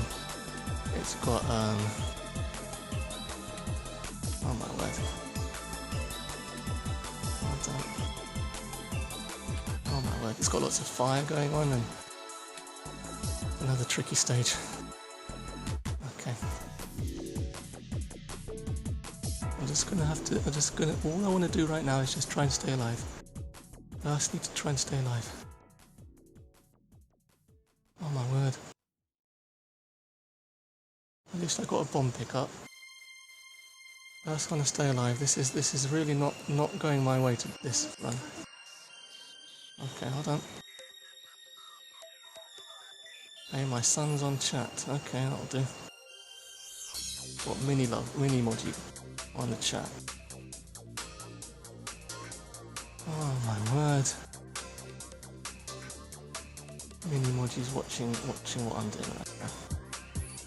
I hope I don't disappoint him. Okay. No, I don't wanna. Almost just ran straight into that bullet. It wasn't good. Right. Look at all this fire. Don't like it. Do not like this. This is not fair. This is not fair at all. This is not fair at all. Come on. Give me a one-up.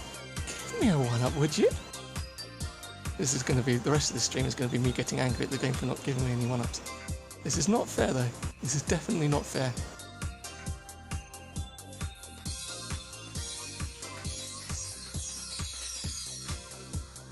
Oh my word. Look at me like just whimpering in the corner trying to stay alive, fighting for my life. Look at this. This is disastrous. Okay, I'm alive. I'm alive, and I've got my billion. That's good enough. Okay, I've only got another like three stages or so. Give me a 1-up, would you? Let's do a little bit of homing because this is ridiculous. Give me a 1-up, come on.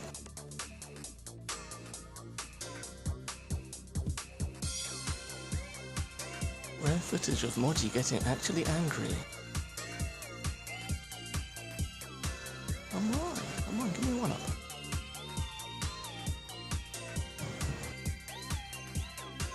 Oh no. Oh no. Oh my word. Ah. Oh no! Oh no, okay, I'm gonna continue from stage 97. Oh my word, I can't believe it. Oh no, I can't believe it. Okay, hold on. Let me go from 97, yeah? Let me go from 97. No way! Oh, ridiculous. Okay, let's do it. Let's do it properly. Come on. Let's do it properly. Yeah, that's why when I say properly, I mean get hit right off the bat. That's exactly what I'm talking about. Oh no, Moji getting salty. Moji getting salty. Rare footage of Moji actually getting salty. Okay, let's go. Let's do it properly. Oh dear. Never mind.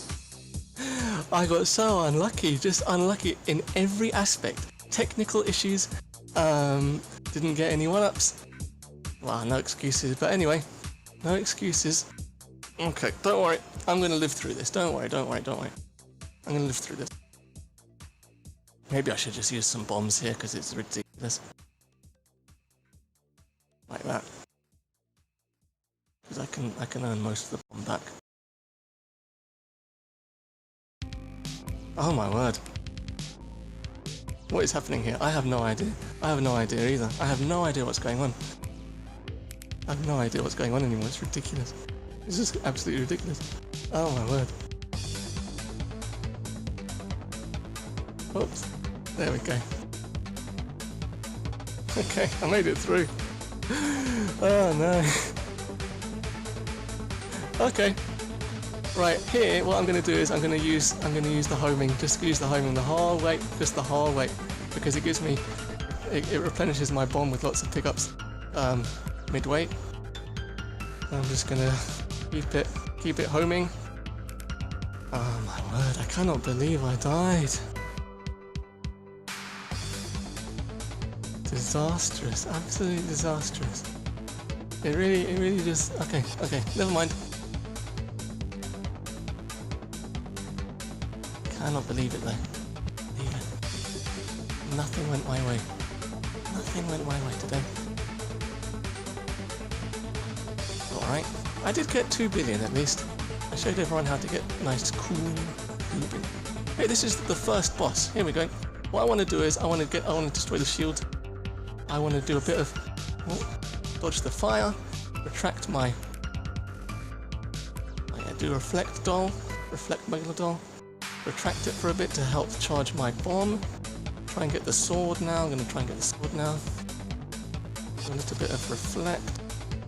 Dodge the fire. Reflect again. Retract.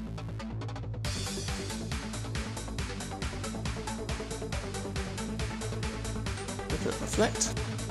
Retract. Reflect. Oh no, oh no.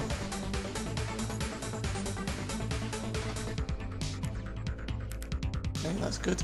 I destroyed most of the boss parts, so I can be quietly confident I can make it through this bit at least. Tracked.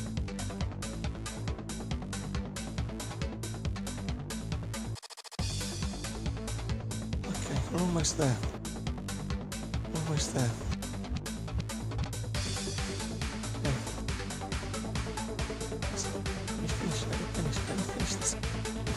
Let me finish the fight.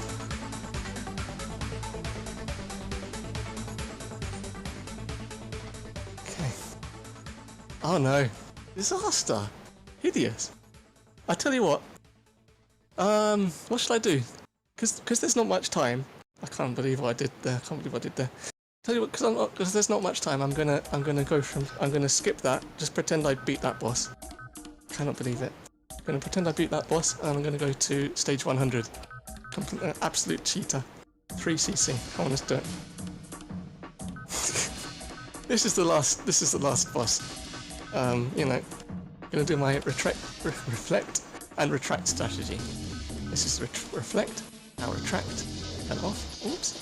Reflect. Retract. Whatever. As long as it's fun. As long as I had fun. Doesn't really matter.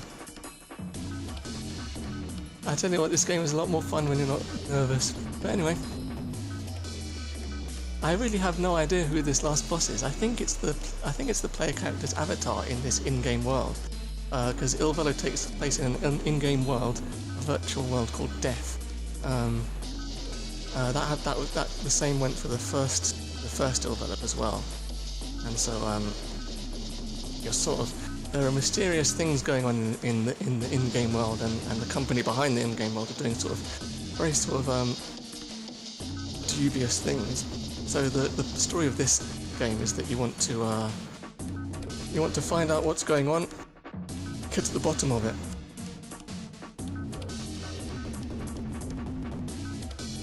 And you find yourself facing this strange, mysterious enemy.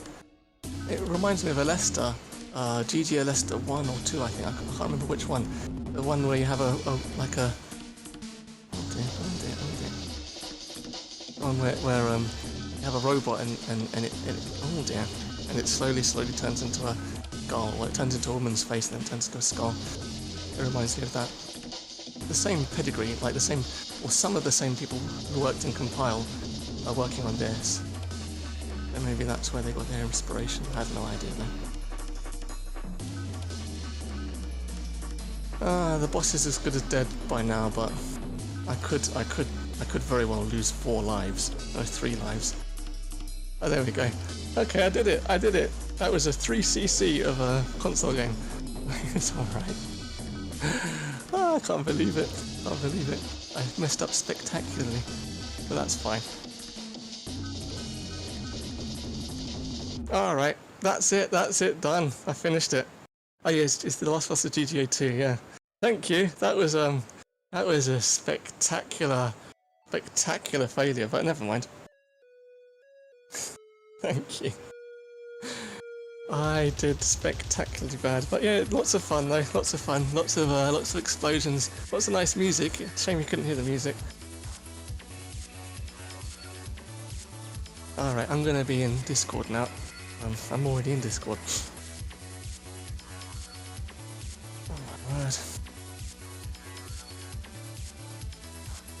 That's fine. Thank you. Good luck everyone in the giveaway. I'm too nervous to touch my keyboard right now. Yes, 3cc is better than 1cc. It's got bigger number. Big number means big points. Big number means big person, big brain.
Okay. Oh, that's why. That's why.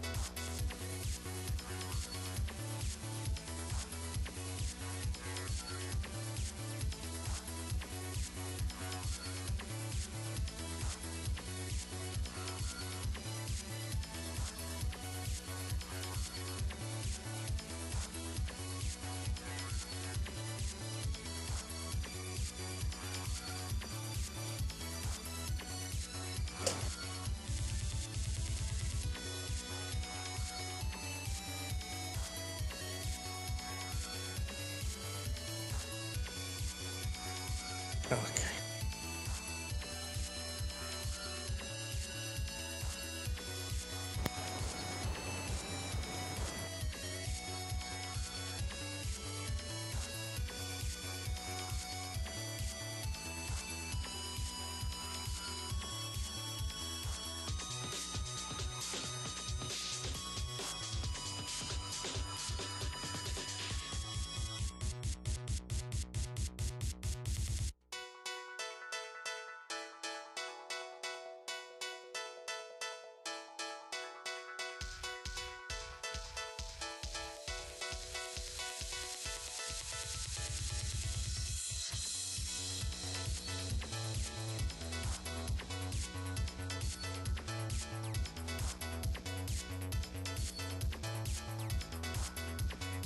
Hello, chat.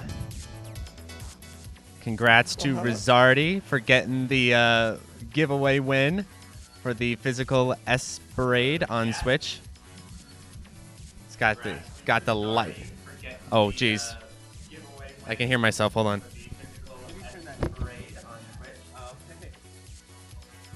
Okay, sorry. The PA system is yelling at me. Okay, so I actually got a few more codes here that I'm going to give out during the next run, which is the Hellsinker run. So thanks everyone for tuning in. It's been an awesome event. It's been really cool to do it in person, really cool to meet people. And we're reaching about the end here. So we got a few more hours left and then it'll be over. Shmup Slam 5 will be complete. Okay, so let's see how many codes I got left here. Ooh, I got 2 codes left. So stay tuned for possibly 3 codes. One of them... Oh, possibly 4 codes, actually. Whoops. Okay, so 4 codes left. I'll drop them during the Hellsinker run.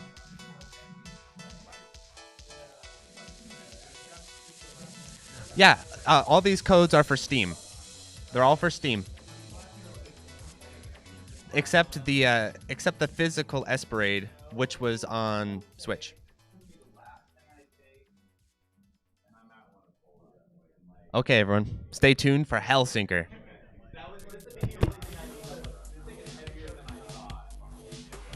Oh, what game is it for? You'll just have to try. I'm not going to tell you. You're just going to have to try it and see what pops up.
Alerta, alerta, enemigo aproximándose.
Hello, one and all, to the second last run of the event here. We have me, Legless. We have Mark, who seems to be off camera right now. Not and enough we have space. The man. Yes. The man himself. Hey. What's up? My name's TwilightEX. I think it's my first time showing myself on camera. And good to see you guys. The lore is that Twilight was going to come to Slam 5 in person. His bags were packed. He was on his way, and the whole government said no. You have to stay, whatever, in the home airport for a week or whatever it was. Yeah, he had to quarantine for a week if he wanted to come over. Yeah. Yeesh. Brutal. Very unfortunate. So hopefully Slam 6 we will see our friend. Slam 6, man. Slam 6. So this is becoming a bit of a tradition here on Shmup Slam where we talk about Hellsinker, and it's actually the first person to do Hellsinker was actually Zarok. Yeah, Zarok playing Fossil Maiden instead of Dead Liar. Yes. But since then, our man TwilightEX has taken over the Hellsinker name. I mean, he is the best player. He's played this game for like 4,000 hours. It's like ridiculous. He also taught me how to play it for the review because I was trying to figure out how to learn. Without him, there would be no Hellsinker review because I'd have no idea what to do. True. And a question from the chat: have you actually cleared Hellsinker yet, Mark? No. I've been doing nothing but Shmup Slam. I've barely done anything other than practice Ketsui and organize Slam. Yeah. But it's coming. Don't you worry, it's coming. I heard he said that you like got to like segment 8 or something. I mean, that's basically a clear, honestly. Yeah, I got pretty close. Alrighty. Well, you ready to play, Twilight? Yeah, let's go. All right, Legless. Can you begin by trying to explain at least a little bit what this game is to the people out there? Yep. Don't worry. I guess we'll probably have to go when we like go with the flow as he starts playing. But yeah, Hellsinker is a really long game. It's like an hour-long shmup. It doesn't even really feel like a shmup because it's more like an adventure game where you just sort of like gradually, incrementally discover more and more about the game every time. Because there's a lot of stuff that you like also unlock as you reach different checkpoints in the game. Yeah. Anyways, so yeah, what's a Dead Liar and where the heck is a Fossil Maiden? There are two characters in the game. In the game, there are technically 7 different actual shot types. Yeah. But Twilight is playing Dead Liar, who has the actual highest scoring potential. So. And the coolest character in the game, may I add. He's my favorite too. He has swords. I never really played him. Yeah. Yeah. And he's got this swaggy movement animation that I love. Yeah, he like strafes over to the left and to the right. Anyways, so beginning with the systems of the game, I guess we'll just sort of explain each of the gauges one by one before we actually talk about attacks and controls and stuff. So at the top of the screen, top left, unplugged, momentary, those are like completely irrelevant to what we're doing now. Lives, so you can see that there's lives there. He has set the maximum to 5 because one of the main sources of score in this game is to get more lives when you already have the max. And that's also the reason why dying can ruin your score, especially if you're going for like a world record run, but not for like a survival run, right? Mark probably hasn't had to worry too much about that. Right. So that's interesting. So is 5 the lowest amount, I'm wondering? The lowest amount of lives? Yeah. That's cool. So you the can game set it to rewards 7. You. Yeah, so the game you can set it to you 7 or 5. For playing more risky survival-wise by giving you a higher maximum bonus, or a faster maximum bonus, I guess. Yeah. But if you like no miss the game, it only costs like 1,000 spirits or so. Oh, interesting. But obviously, yeah, it means you can get to the point where you start getting extra points more often. Yeah. So, you know, risk versus reward, right? That's basically a lot of this game. That's like shmups in general, though, like risk versus reward. Another thing to point out about this game is its control scheme, which many people are definitely going to have questions about because, like Legless was saying, yes, it's a shmup on paper, but by God, it has some real like character action style mechanics and systems that go way beyond what most other shmups do. Yeah, the interesting part is that there's only actually 3 buttons that he uses. But there's so many things you can do with them. There's like there's the main shot button, which he uses to do the main shot, obviously. But if you, like, for example, rapidly tap the shot button, you get like a narrow piercing shot, which you'll see where it becomes red. And if he holds down the button, he'll do like a blade attack. It's pretty interesting. Yeah, and there's also like a tapping rhythm that you want to go with, so you're not draining your, I think it's the lunar gauge too quickly, right? Is it lunar or soul? Yes.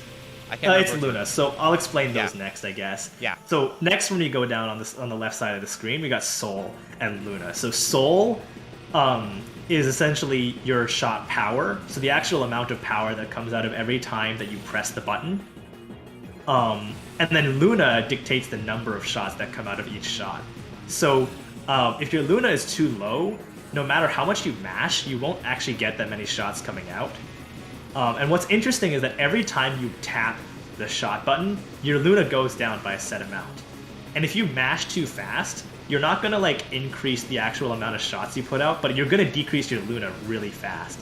So you have to know the rhythm. It's like 5 times a second or something like that. Yes. To do the right shot. And if you're really fancy, you can set up like different auto fire rates on your arcade stick. Like I have like 3 different auto fire rates on there. Just to try and approximate that. I believe Twilight, though, he has just a full auto, I believe, and then he just manually mashes out the other fire rates, I believe. Yeah, I think he uses an auto fire macro for the narrow piercing shot because you need to mash really fast for that to come out. Yeah. So he just uses a macro. I think it's the A button on his control stick. Yeah. But that's how it is. And then Soul, essentially Soul is, the way it goes down is by either auto-bombing or using the bomb, like manually. So after bombing, your Soul gauge will go down back to 1, and you have to wait for it to regenerate or collect Soul items to regenerate until you're back above 3, at which point you can use a bomb again. So technically, you have infinite bombs in this game. There's no such thing as a finite bomb. It's just a gauge that recharges. Which is so cool. And don't be afraid to bomb. It's like Garega. Like, do not be afraid to bomb. It's important. Yeah, like the sacrifices that you lose shot type. You lose shot power for like 5 seconds. Yes. So anyways. Now, does he have auto bombs on? No, he doesn't. Auto bomb. Yeah, because usually in the top right here, you see a little auto bomb indicator, but I'm not seeing it. So I don't believe he has auto bombs on. Yeah, that's another setting, a bootleg ghost, right? Yes. So he's using Adept this run, which is like the main thing that he's nervous about, because the main type that people use is solid state. Yes, that's what I use. Exactly. Literally anyone who is sane uses solid state. Like yeah, because it's a beautiful auto bomb that's so helpful. Yeah, exactly. It's essentially an auto bomb that will trigger as long as you have more than 3 soul. Ooh, he died there. Yeah, see, he didn't auto bomb there. I think he's probably gonna reset. I think he has time enough to reset. Yeah, he's only in stage 2 here. Mm-hmm. Yeah, I think it's okay to reset if you can hear this. But anyways, so yeah, solid state. If you're above 3 soul and get hit, you'll auto bomb, and your soul will go down to 1.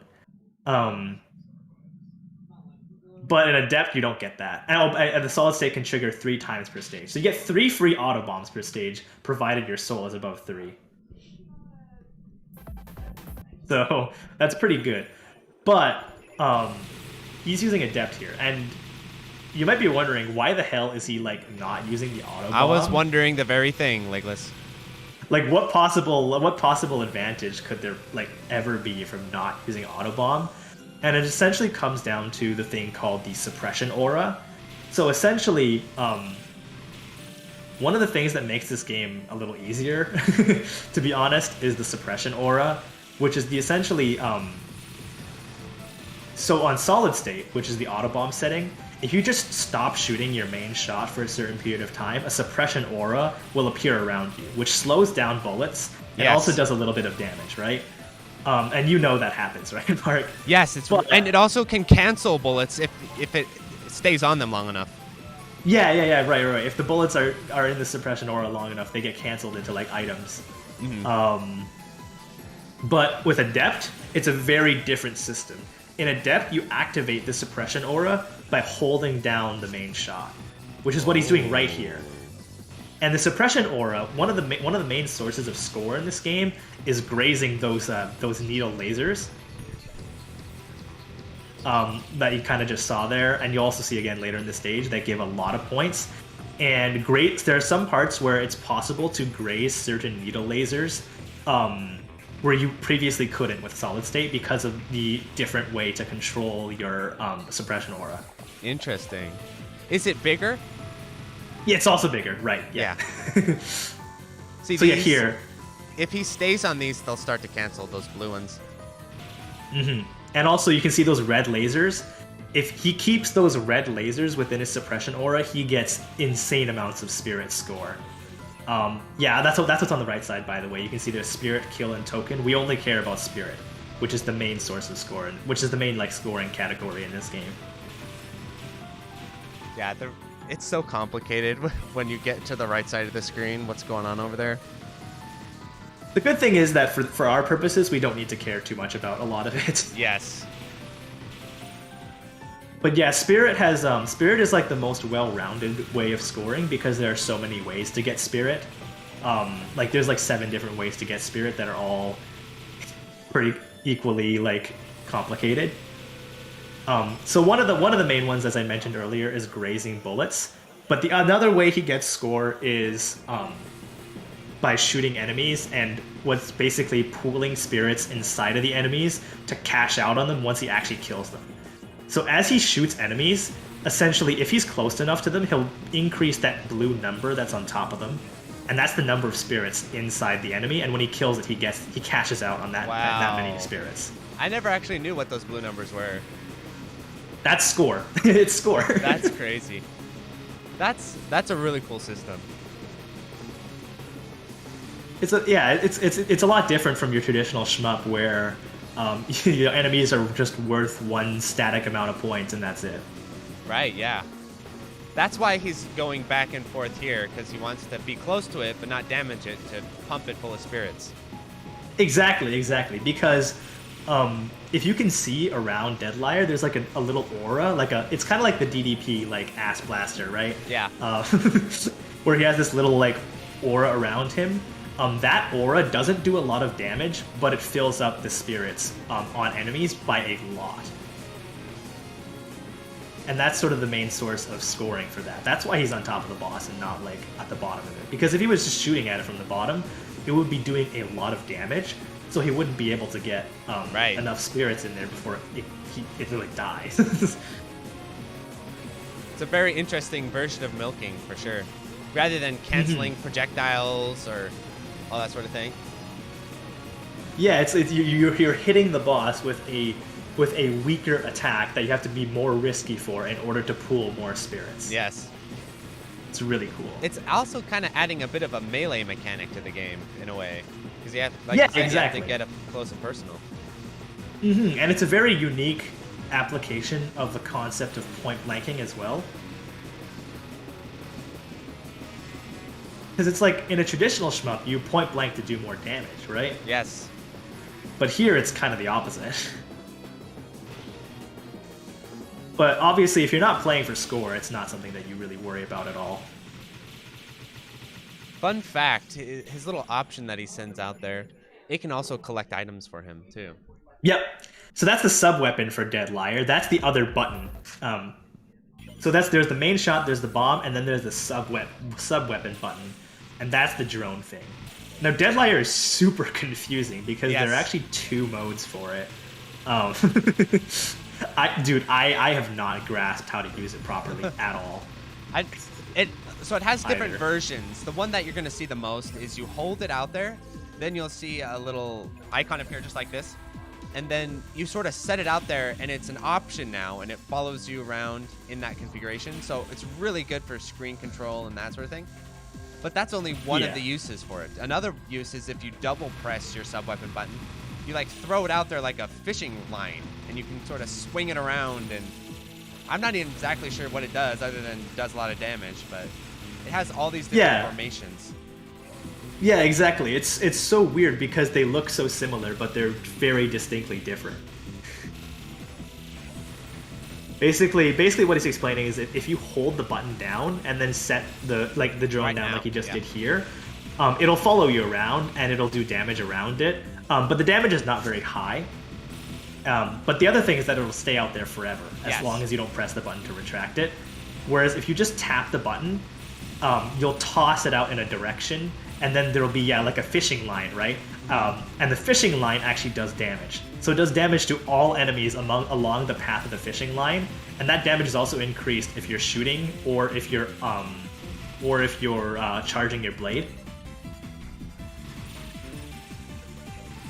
And also, if you use the fishing line strat and go right on top of the drone, you'll do more damage in a larger radius. Yeah, exactly. When it glows yellow or orange or whatever, that's when he's doing it.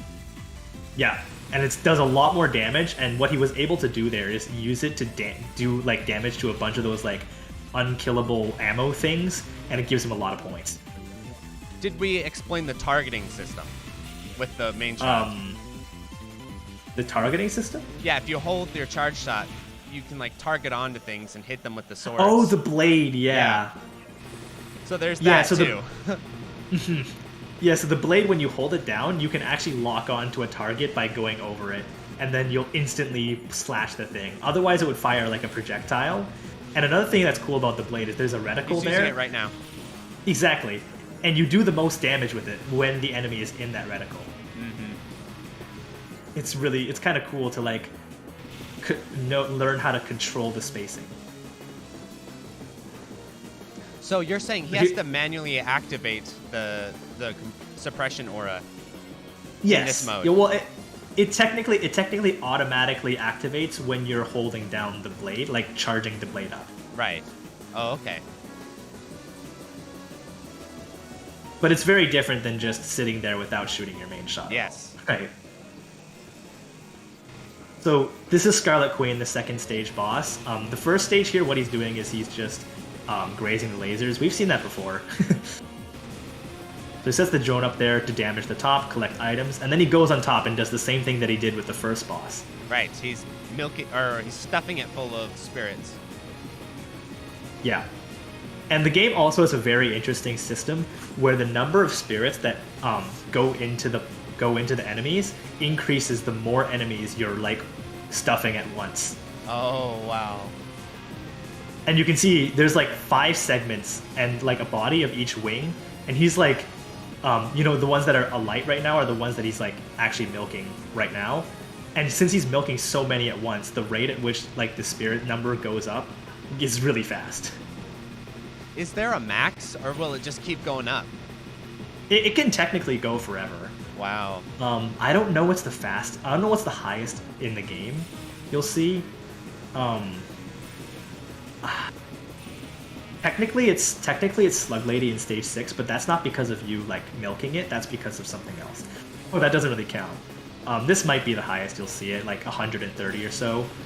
Oh, there's an instance in stage 3 where he does something really cool. It goes up to 100 something else. Anyways, I digress. Oh, let's explain the rank items, the pink and green rank items. Oh, here, before that, the secret phase of the Scarlet Queen. This only happens if your rank is high enough. He's gonna take an intentional death here for scoring purposes.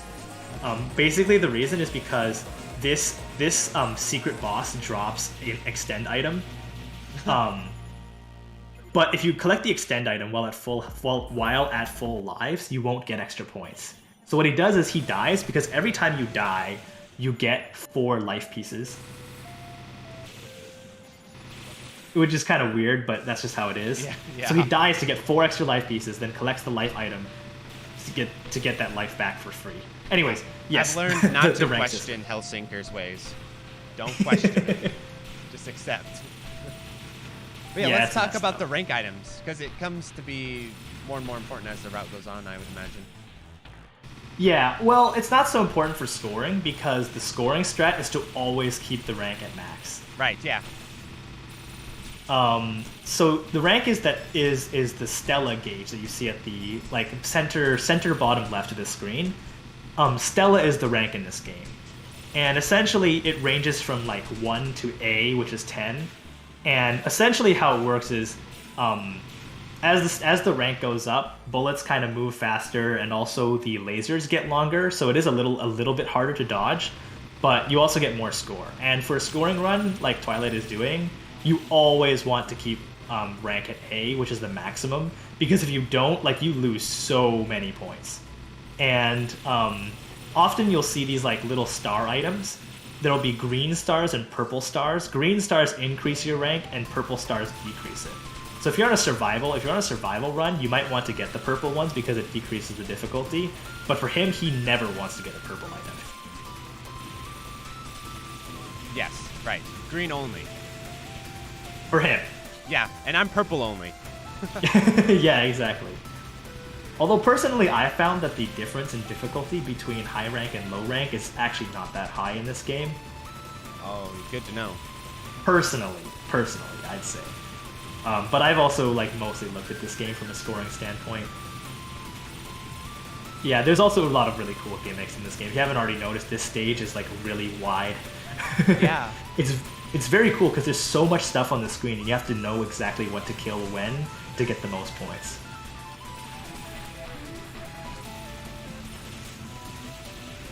It's a very fun score attack stage, to be honest. Probably one of the more fun in the game. It reminds me a little bit of Defender or something. How wide the screen is, and you can kind of like manually scroll it from left to right. Yeah, exactly. Anyways, you can see a huge spirit pooling on this thing. I think this might be one of the highest in the game. Gorgeous background. Yeah, it's really cool. Especially considering this game was made in like 2006. Yeah. So yeah, without going into further details, the story is essentially that you're sent on a mission to explore this tower on some random island that houses a very dark secret of humanity, I guess. They don't really elaborate too far beyond that, but nuclear. Well, they weapons. do elaborate, but that's what I'm guessing. It's really complex. The souls. Yeah, the souls of. I don't know what. Yeah, like some karma manipulation machine, some dead children or something. Right. Yes. That's spoilers, but it's up to you if you really want to get into it. I was into it like a year ago, and then I forgot it all. So here's stage 4. Stage 4 is kind of cool because it's like a speedrun stage, where there's a bunch of different sectors, and basically you just destroy the waves, and the next wave doesn't spawn until you destroy the wave. But he's obviously also going to go for milk strats to get as many spirits as possible. He'll reach the end anyways. So if he kept an enemy alive on the stage, would it just scroll forever? The enemies eventually like go off screen, I think. Okay. But it takes a very long time, like a very, okay. very long time. And if you're not fast enough, you won't be able to like explore all of the sectors before the boss spawns, because the boss spawn is like on a strict timer. It follows the music as well. So. Oh, cool. So this is a caravan stage, basically. Yeah, it's pretty much a caravan stage, but if you get to the end too early, it'll just like play the same boring pattern over and over again. They're like, okay, we're not making this many enemy waves for you. Yeah, but the way Twilight times it, he gets to the end of the caravan, like relatively close to the end of the actual stage, so it's not gonna be boring. Right, because he's still milking the parts.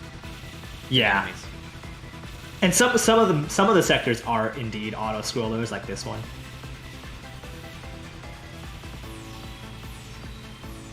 Yeah, the stages are timed with the OST. That's one of the other cool things about this game.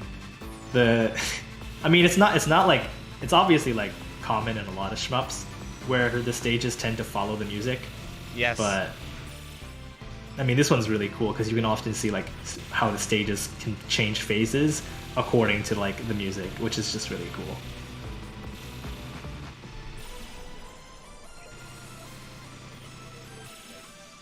So yeah, Sector 14. What else is there to talk about?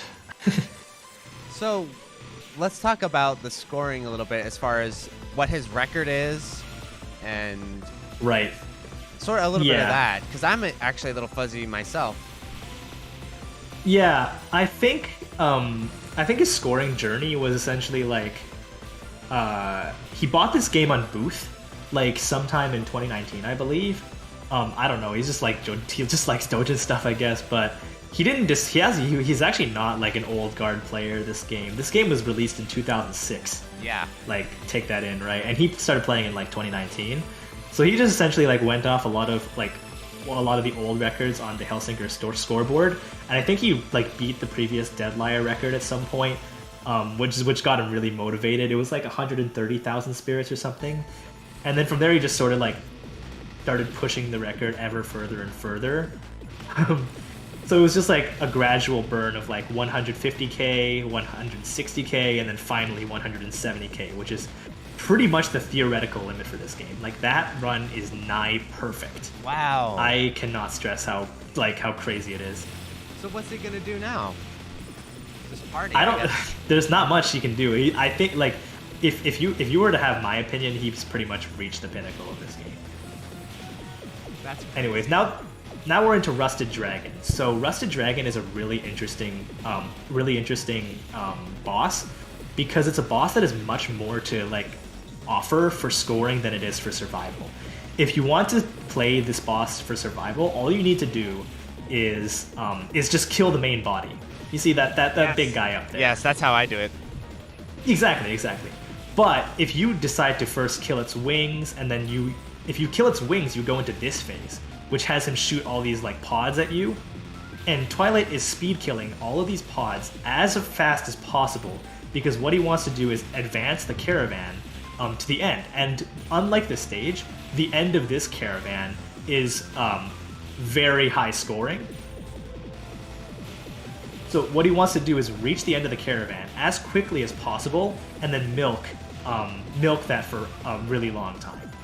Now he's actually in an awkward situation here, because I think he really doesn't want Rusted Dragon's health to be this low. So gonna be a little bit rough. So here's the final part. One of the ways you can get score in this game is called Unchain. You'll see some of these like master enemies, or like essentially like parent and child enemies. It's kind of, I like to think of it because I don't like to use the term slave. But if you kill the master, you kill all of its children or slaves by proxy. Okay. And it gives you points. So what he's trying to do is just kill the masters to pick them off one by one. He's shooting the core. Yep, each of them will give him 19 spirits. So he wants to do this for the next 80 seconds until the boss times out. You know what? This reminds me of Devil Daggers. There's an enemy just like this in Devil Daggers. That's a centipede. And you need to blow the parts off it, and then you blow up its tail. And then you get a big cancel off it, just like this guy. Devil Daggers is a cool-ass game. Yeah. I really want to play it. I bring it up every opportunity I can, apparently. I can't help myself. It's a good game. It's a very unique arcade-style game. Yes, and it does have an enemy like this, so... So yeah, Twilight is playing this very cautiously. Actually, he's doing a lot of things that he wouldn't normally do, because he does not want the main body to die. Here's an important question, actually. How do the boss timers work? It's pretty simple. If there's a timer in the top right, and if it runs out, the boss leaves and you lose half of your score. Okay. Oh, is that the limit? Yep, that's the limit thing. Okay, so he's watching that out of the corner of his eye to make sure he gets the kill before that limit runs out. Exactly. That was a thing with the last boss as well, actually. He could actually milk the wings, if you remember, on the last boss for longer. If there wasn't a time limit. But yeah, he's playing super cautious. He wanted to get this as long as possible without killing the main body too early, to get as much score as possible. But it looks like he got it in the end, and he's on a pretty good pace.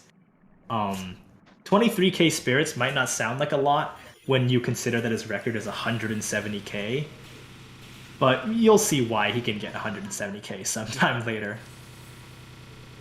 Normally, you're not. This looks like a glitch to me. It's just the jank programming. Yeah, because normally you can't fly through those walls; they damage you. Or do they push you? I can't remember. They push you. You don't take damage from walls. Yeah, they only damage you if you get squished in the screen, Mario style. You know, if the scroll squishes you. I'm not sure if that even does damage to you. Or does that pop you I'm pretty through? sure just Yeah, it Can't just remember. pops you through or something. Okay. Yeah, I remember this being interesting. So anyways, yeah, we're on the scrolling maze stage, being stage 5. An iconic stage in many people's minds. Like, yeah, it's whenever really cool. Whenever people see this stage, they're like, "WTF is this? What is going on here?" He's like, "What is this even a shmup anymore?" Yeah, Like, what is this? Are we playing Tetris now? But it's pretty. It's actually like a lot more boring than it looks when you first play it, because essentially all he's doing is just going through it, yeah. and killing turrets. They each give 1 life piece and stuff like that. I actually have to go to the washroom, so I'm gonna be right back. Alrighty. But this is a good time to do it. I did the exact same thing last slam. Did you know that? I went to the washroom during this stage. It's cursed. Alrighty, well, I'll hang on to commentary duty. So pretty soon here, he's going to get... There's actually a few of these screens of this maze. And then after that, depending on how his item collections have gone and everything, there's actually a bonus stage that he'll trigger. And I can't remember if he wants to trigger the bonus stage early or late, so we'll keep an eye on that. But you can tell when it's the bonus stage, because I believe there's like cards involved and all kinds of wacky stuff. So these warps are optional. You can go down the various paths. I'm not sure which path is the most optimal. I'm assuming whatever he's up to is the most optimal. But at the end of it, there will be kind of a main exit.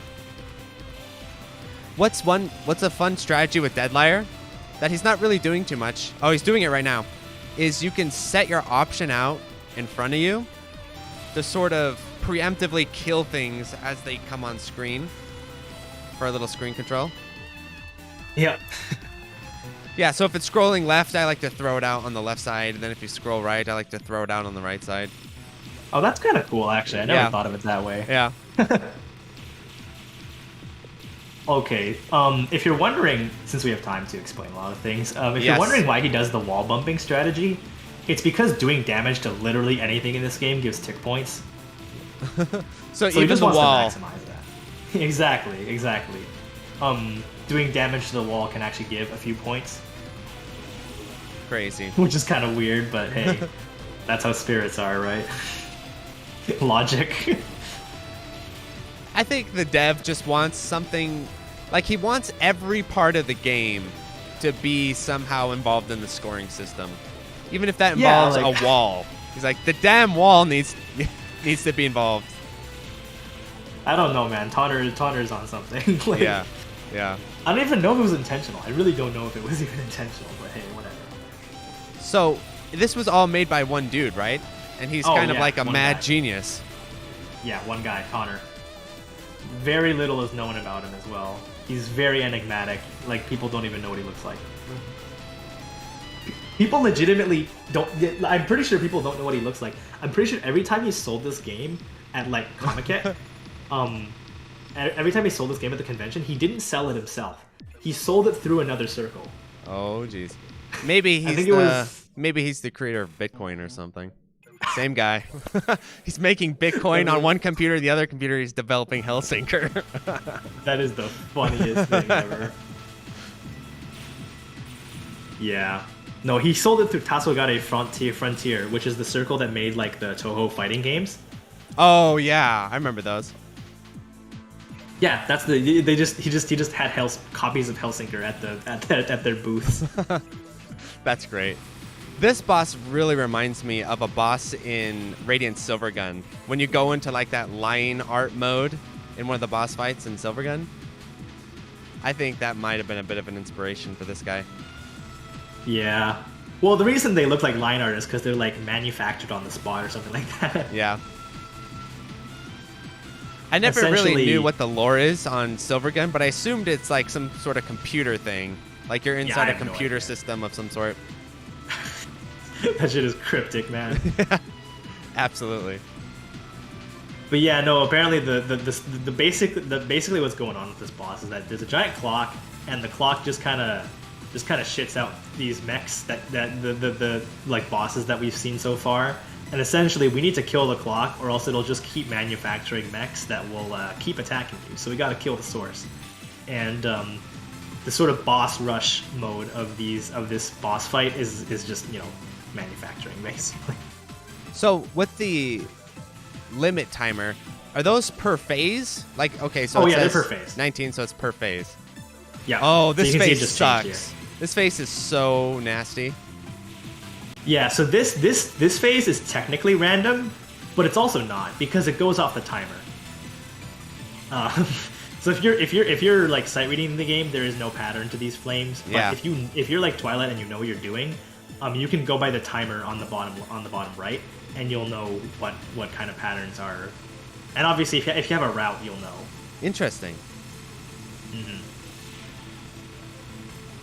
Thing is, even if you destroy it, itself will respawn after a few days. Yeah, the clock. That's part of the story. What I find really interesting is how far inside the enemy's sprite he can get. If he goes too far, he'll get bumped. Yeah. Actually, he's getting bumped right now. Yeah. So it won't hurt him, it just bumps him. It just bumps him. Interesting. But obviously, you can get bumped into bullets. Right. So here's another way to get score tokens or medals or whatever they're. What are they called? I think they're just called tokens. Anyways, let's call them medals. That sounds cool. Yeah. So essentially, in certain parts, when he gets bullet cancels, they'll cancel into those like metal things. Each one of them gives 1/5 of a spirit and 1/50th of a life piece. They're pretty vital for both of those things, both directly getting the spirit score and getting more life score, by proxy. Oh boy, So the he's got cell. 120 spirits. So now he's getting about 600 spirit per extra life, which is a lot. The amount of the number of points that you get per extra extend after max increases every time you get another one. Which is why if you die even once, you cost yourself a lot of points. Right, yeah. The first one is worth like 80 spirits, but by the time he gets to the end of the game, each one will be giving like 1,200 or like 1,300 actually even. And actually, there's an interesting mechanic in this game called the breakthrough, where so every time you get a new life, the number of life pieces you need to get the next one is increased. So it'll be like 18, and then the next life you need 20, and then 22, and then 24, and 28. But there are things called breakthroughs. So once you hit 5,600 spirits, I believe, you'll get an extra life, and then reset that life piece back to its original state, which is, I believe, 20. So you'll go from like needing 40 for the next life to going back to 20. You can also do that with kills. So once you reach 5,000 kills, you also get a breakthrough. So Twilight wants to time that as well as possible in order to maximize the number of lives he gets, which is really cool. That fire. This one's also nasty. Timer based, but random if you're sight reading. Yes. Okay, Orbajo is like, you should explain Terra. Terra is really difficult to explain, but also not very difficult to explain. Is that the bonus stage? Yes, that's exactly it. Alrighty. So the bottom left of the bottom left of the screen is Terra, and most people like don't really have any idea what this is. But essentially, it's a gauge that goes down when you play like crap.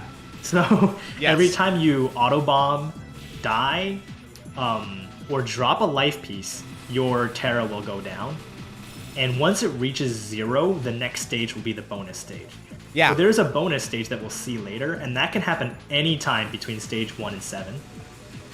And is it good to have it be, for scoring purposes, is it better to have it delayed or is it better to have it earlier?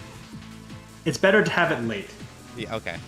Because it is a score multiplier. Oh, okay. That was a very unfortunate death.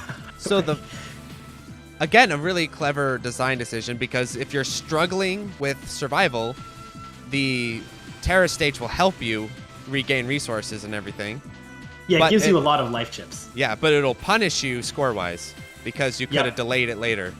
Very clever. Exactly. Even for survival purposes, there's also the thing Right. about having it be later if you want to have it right before the final stage, right? Very As true. opposed to Yeah. before stage 6. Very true. So this final stage is unique. If you kill all the side pods before the middle, it'll go into a special phase where you can repeatedly kill the middle, and every time you do, you get some Terra back. So if you're playing badly and you need some Terra like right now, or else you're gonna enter the bonus stage, well, yeah, you get some back here. But if you hit 0 at any time, you seal your fate. So if you hit 0 at any time in the stage, the next stage will be the bonus stage. It's crazy how long and how many phases these boss fights have. Yeah, it's really hard to understand. Because we're still fighting the same boss this whole Yeah. time. I mean, to be completely fair, this is the longest boss in the game. That is true.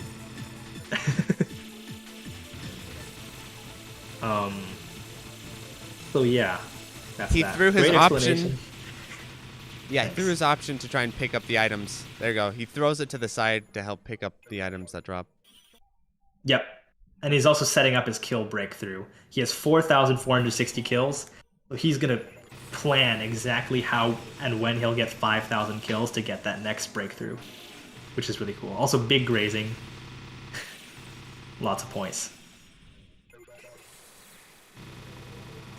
So this first part of the stage is a different route compared to last time. It's definitely more risky. As you can see, he's really getting up in their faces to milk the spirits. Mm-hmm. I'm so used to. It's also playing the main menu music. Yeah. This is the first menu theme, but it's technically a different track because it's like extended. Oh, I see. If this game had a printed user manual, I guess it would be thick as a phone book. I mean, there is one. Is there really? It's not printed, I don't think. Oh.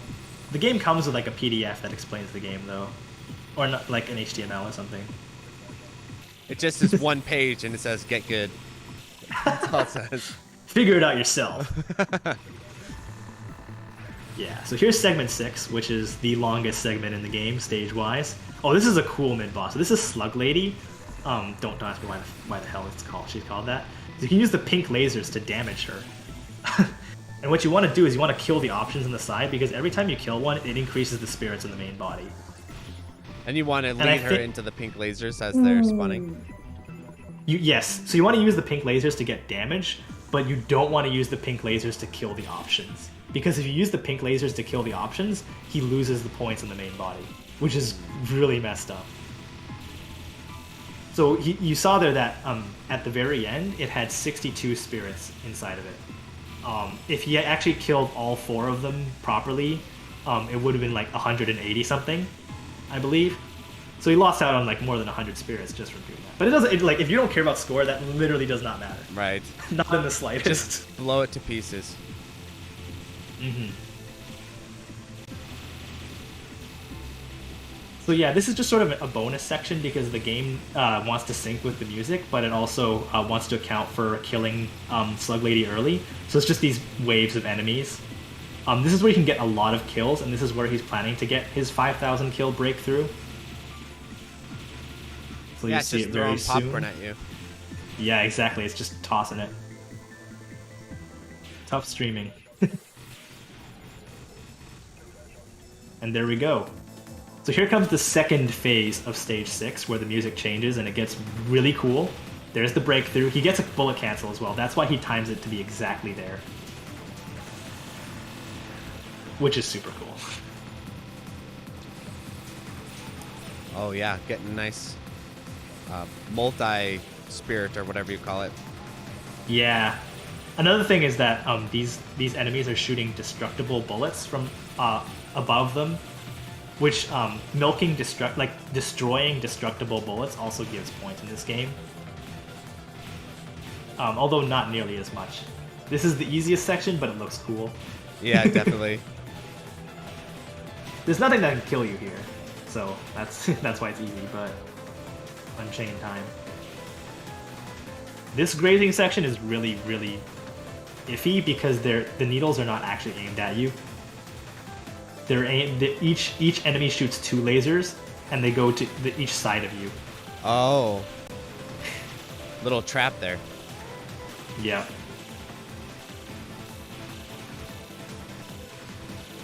This thing is just a caravan section where every time you kill one, another one spawns, so he wants to milk as many as possible. And yeah, this stage is really chaotic if you have no idea what you're doing.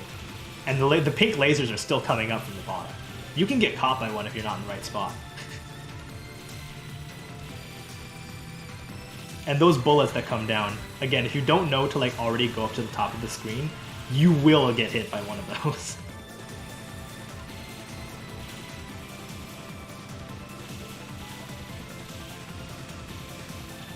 So, as a little funny side note, since we have time, if you look at the bottom left of the screen, you'll see like the unnamed thingy. Those are the names of the enemies. Some of them have actual names, and a lot of them are just unnamed XXX. Let me see. Which is kind of funny as part of the lore, because you know you're exploring uncharted territory. So the further you go in, the more unnamed enemies you have. Apostle of the Seed is the name of this enemy. Yep. This is the stage 6 bot, or bosses for that matter. Great sound. This is many a newcomer's wall. Yes. Although I heard you got through this part, like, after just a few tries or something like that. Yes. Spirit of a champion.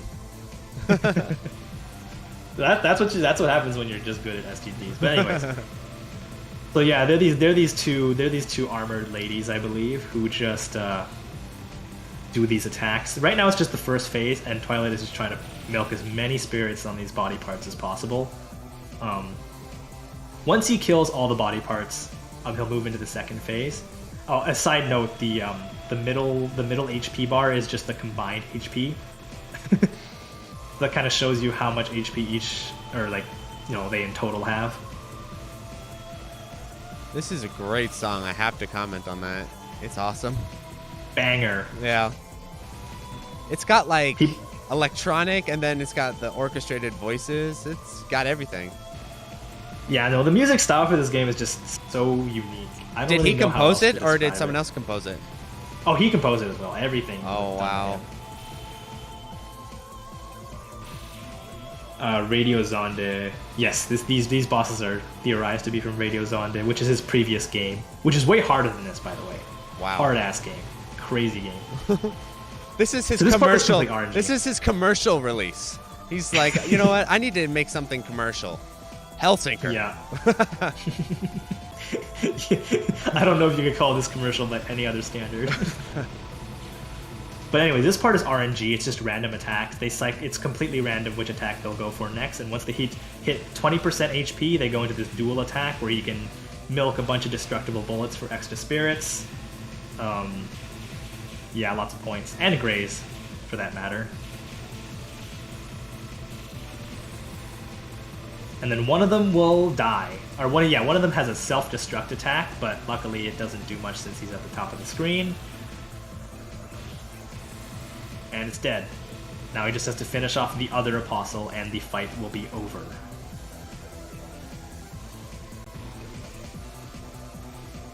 And he wants to get a good cancel. Nice.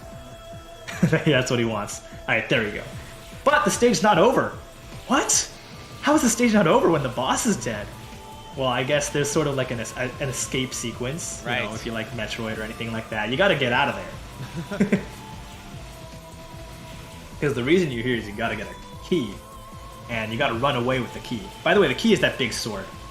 Oh. By the way, that big nice. sword is also what was shooting the lasers earlier. Yeah, I don't know either, man. You could just cut a hole through the door. Is the idea. That would be cool. Yeah. But yeah, this part does actually give a few points. There's a really cool bomb milk that he does here, where he gets a ton of spirits from these little mines. Boom, like 100 spirits just from that. Zero range or escape sequence. Yeah. Unfortunately, here you can also die. Yes. And then look at all these enemies. It's pretty climactic. No kidding. All right, now you're on the sword. Continue further. Yeah, that's one weird thing about this game. It's like after every stage, it's like, okay, you done? You want to go home? Like there's Yeah, there's a screen where it's like, yeah. where it's like break or go on. You can end the run right there. Yeah. One theory as to why that is that you know the bonus stage we were talking about earlier. Yeah. That's a score multiplier. But it can also be potentially a score detriment because it takes away all of your score, and then it gives it back to you depending on how well you played. But if you play really badly, you can get less than the amount you came in with. Wow. So they were like, maybe you can leave before you lose all your points in the shrine, right?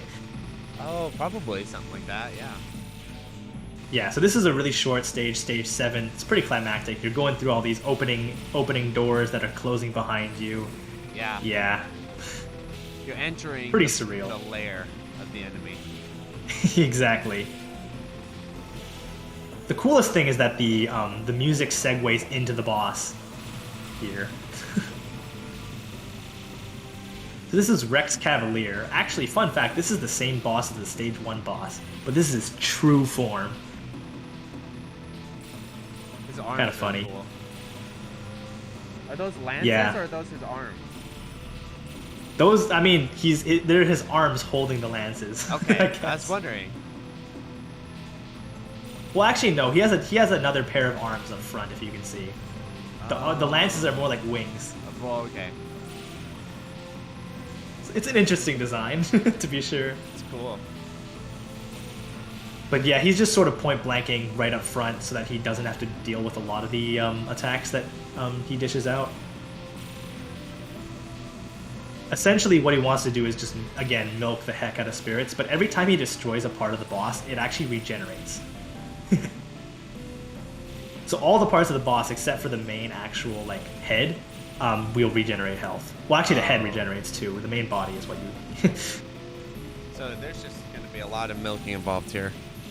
Oh yeah, absolutely.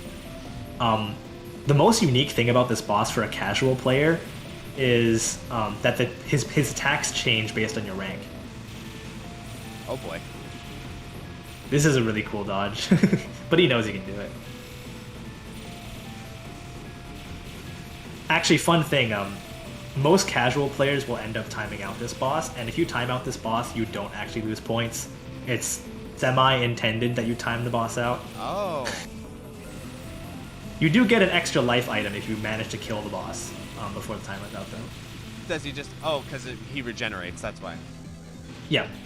There is a main body. Like, killing the main body is your goal here. But a lot of players on their, like, casual playthroughs won't be able to kill the main body. I know I can't. So...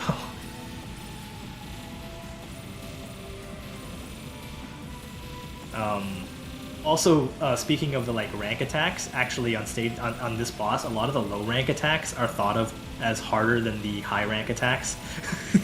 So nice. It's one of those things where you want to have high rank. All right, so here's the secret or the final form of this boss. The coolest thing about this is that if you time this boss out and you have 1 life remaining, you get a bad ending. Yeah, there are multiple endings. Did I ever mention that? No.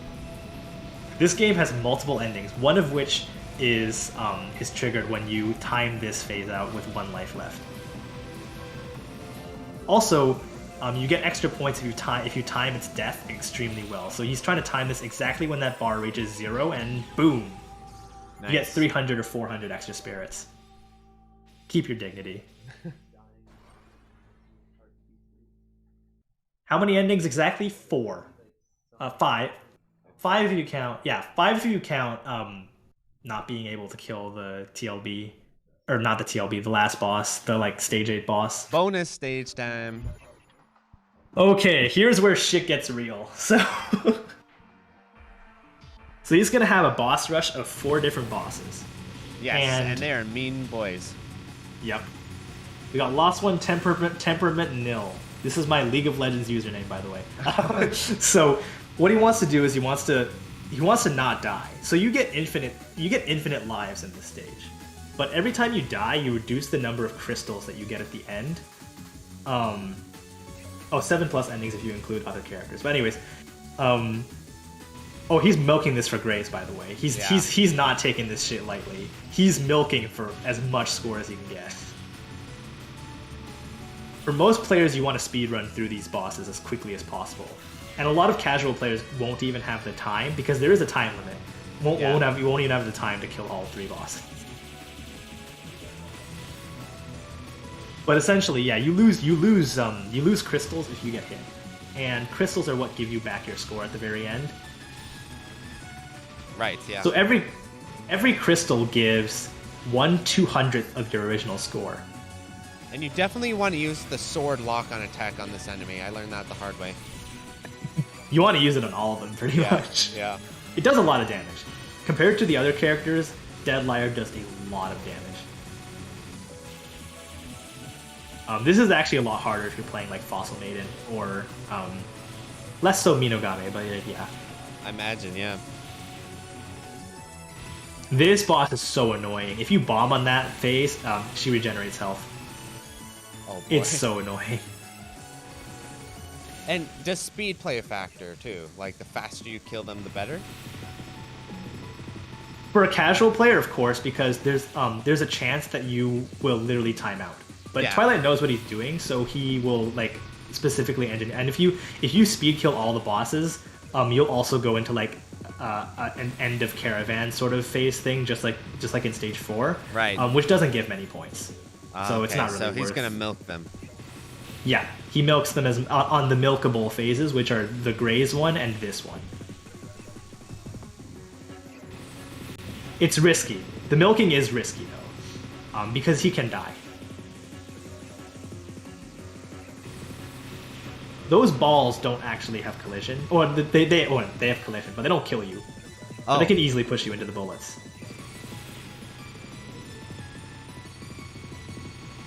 But yeah, like doing damage to all the balls is what gives him score. Here, he's actually doing the less risky milk on this one. The more risky milk would be he actually goes to the top of the screen. But that puts him at risk of getting hit by those bullets that the boss fires, like right there.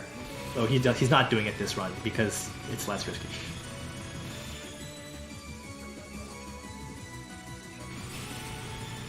But yeah, so each crystal gives 1/200th of your score back, and the highest number you can get is 424. I don't know why, but the creator guy had an obsession somehow with the number 424. The timer limit is also 4 minutes and 24 seconds. Fun fact. Yeah, it's a long time. I'll tell you that much. Don't know why he likes that number. Don't know what it means. Japanese people, I know. Japanese people all put, instead of 3 on the commas, I learned this today, 4 digits.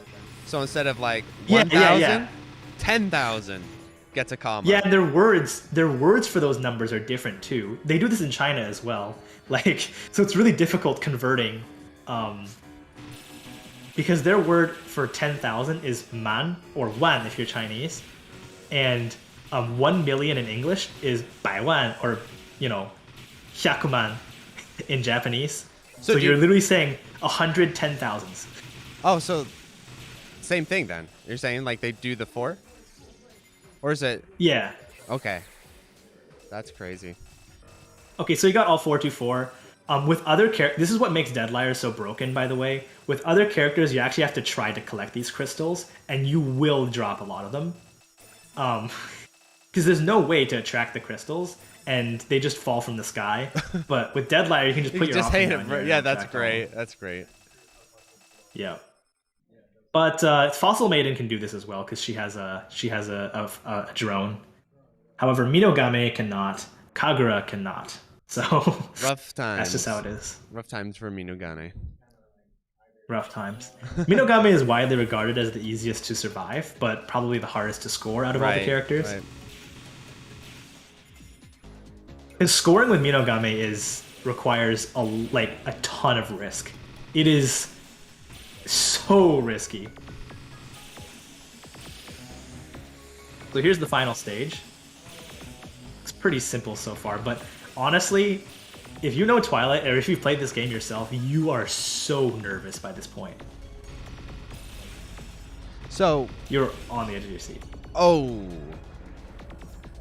Oh no. That's gonna cost him like no resets. That's gonna cost him like 2,000 points, I think. So it's not as bad. It's not gonna destroy his run. I mean, it's gonna mean that it's not a world record run, but like, yeah. Do we need a world record run? Come on, man. He resets. I must have the world record. I think he's still well on pace for 160k. If nothing goes terribly wrong. He did have a perfect shrine, so that was his first death, wasn't it? Or was it? No, he did have a death in stage 4. Okay. I want to say. I forgot. Anyways. Yeah, he did have a new route there where he does damage to the middle of those things. Pearl taught him that. That's why he said, haha, funny route. It was a route that Pearl basically taught him. Pearl sharing the world record secrets. Pearl does a lot of research into this game, you know. Pearl also does token scoring, so he scores with the other scoring method. Nice. One of the other scoring methods. Which is token is basically like the scoring is collect as many items as possible. That's token. Yeah, no, for the longest time I thought Minogame was like a bastardization of Mind Game. It's not. What's it mean?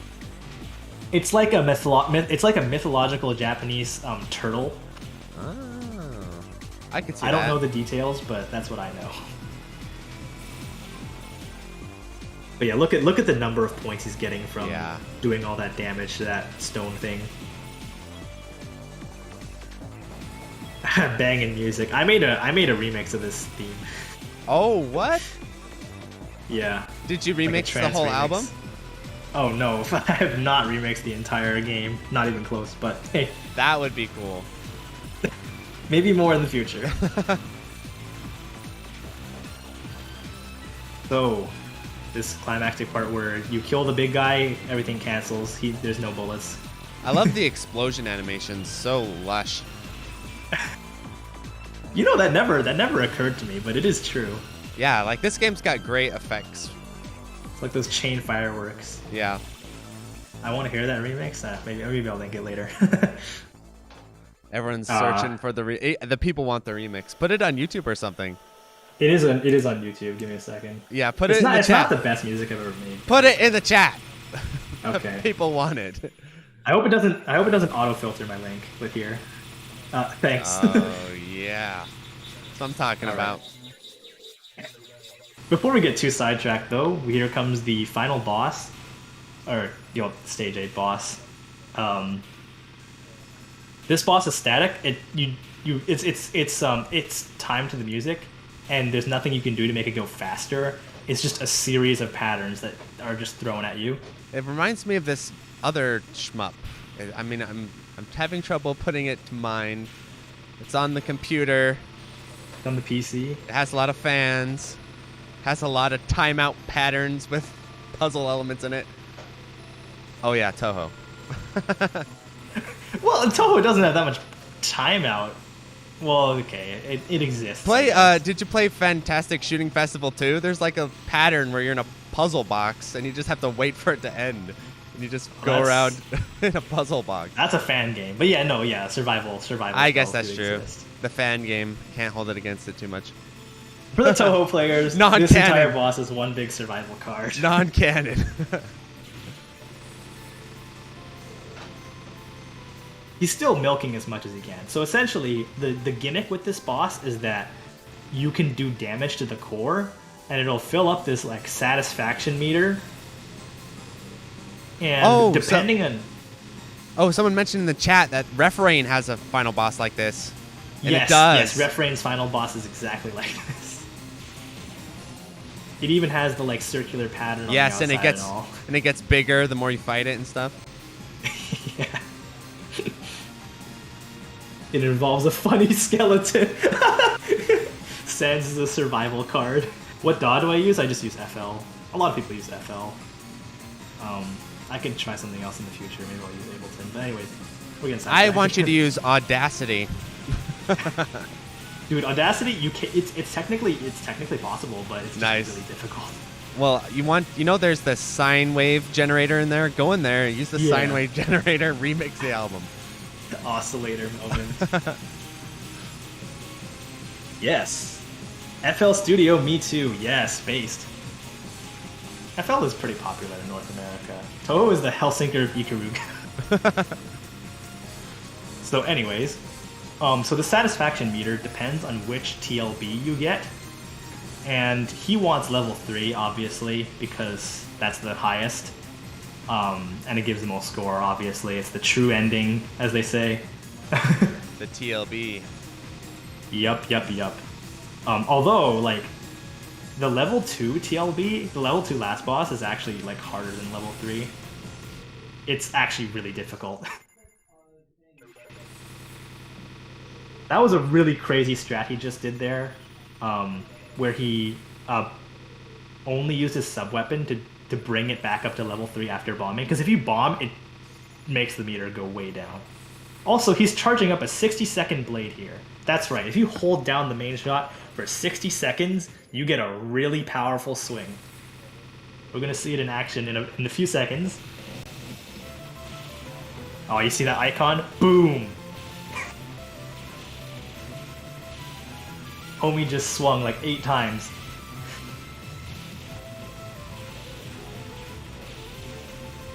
But anyways, so now we're on to like the first phase of the TLB, and essentially what's going on here is that you're not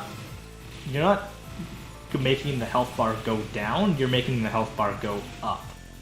And essentially you have to make the health bar go up. If you fail to make the health bar go up to the top before like 12 seconds left or something like that, you get a bad ending.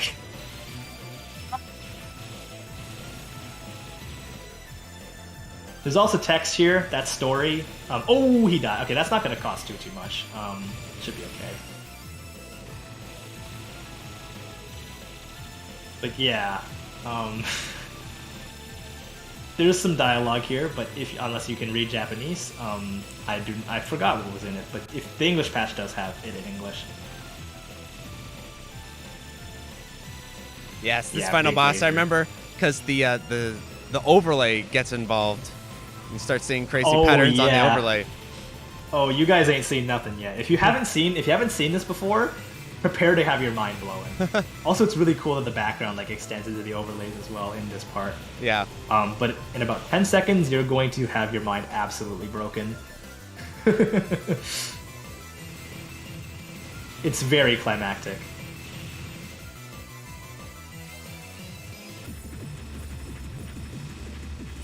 Boom! Also, you get tons of life chips. So you get like 4 extra lives there as your final like scoring thing. And this final part is the colors invert, you see the cat, and you have to slash the cat as many times as you can.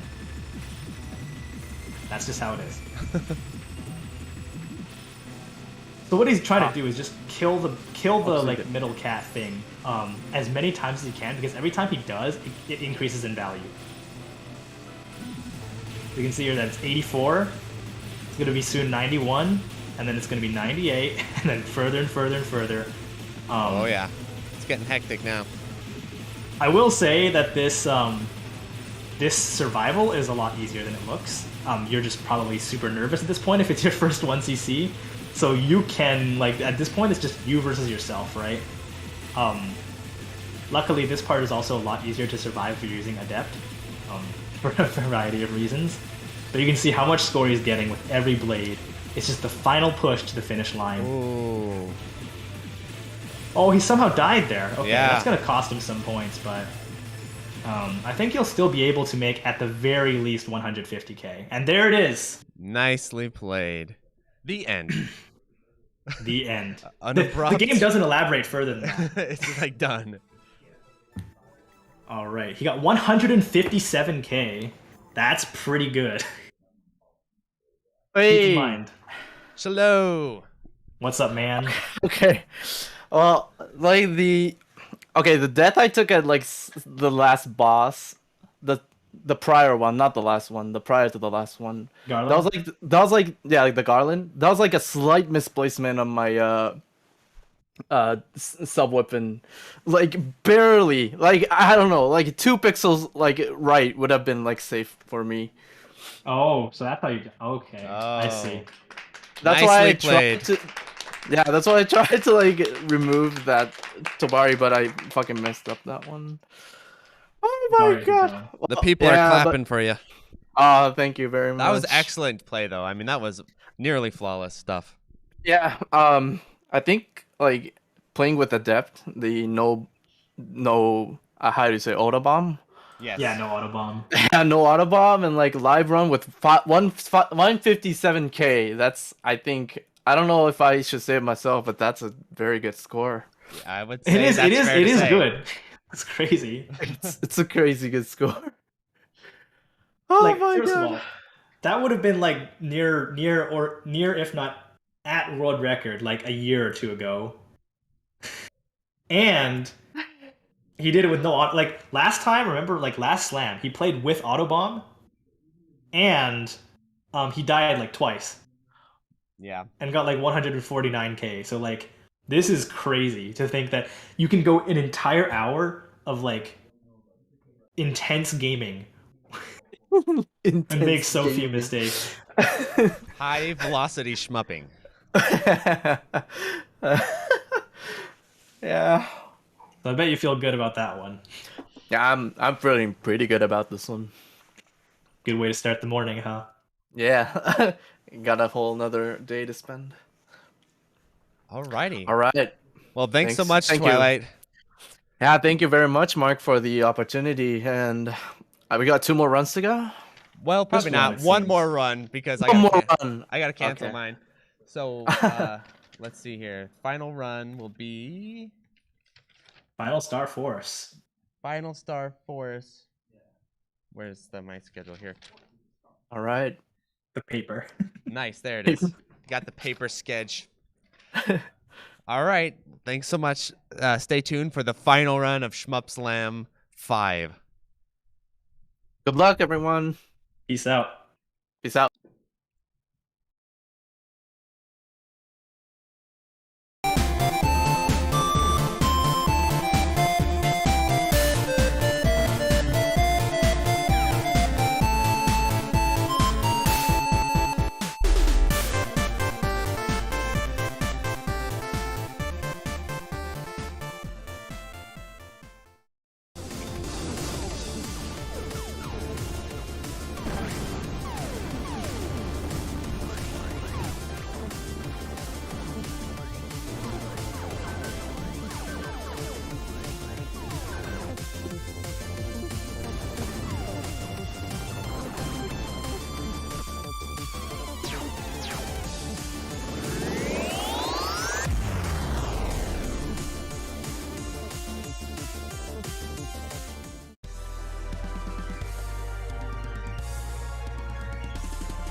Right.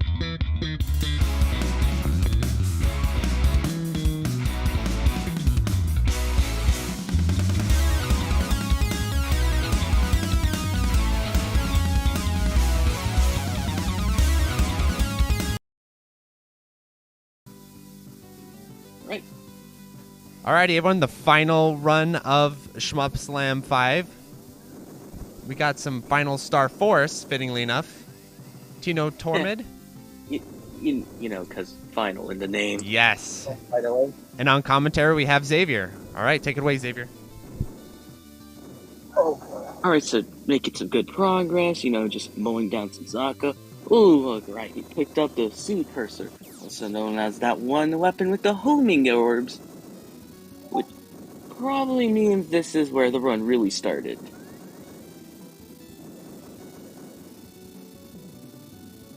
They look kinda like T's. I really need type B right now.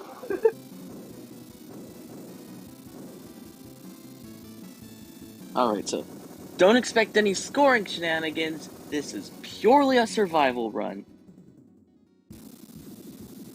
Oh boy. Anyway, here comes the very first boss.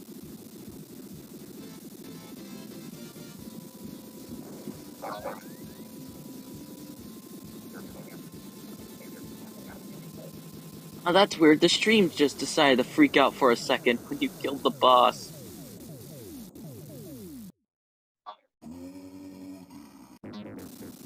Anyway, well, that mistake is over with. Right.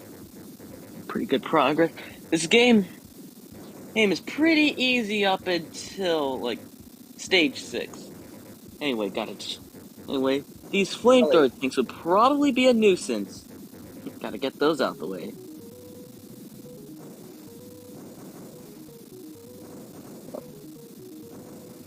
Alright, massive swarm of enemies down here. Ah, yes. That's the spread shot. As I like to call it, front-facing Star Soldier. More like the Raiden style shot on Cursor V. The Yeah, shot type has cursors here. Yeah. So essentially, A is a lightning laser. Don't expect to see that one much. B is a spread shot, as you see here, and C is a frontal cone with, like, a few homing projectiles that just go around and kill stuff. Oh, did I mention this one has missiles? Kind of, it's the Raiden shot type. Okay, let's just call it that.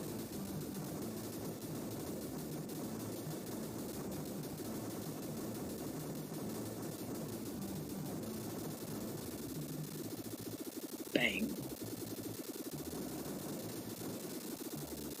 Oh, got it done. Alright. Those would probably spelt major trouble. Probably. I don't know.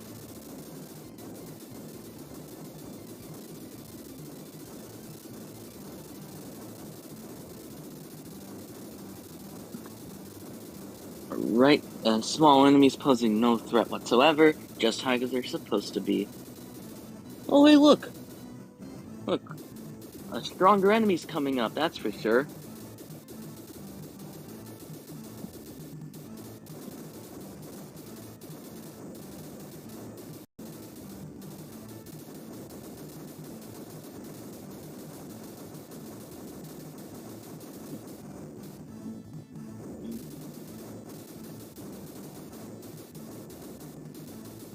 Oh, those laser guys. Yeah.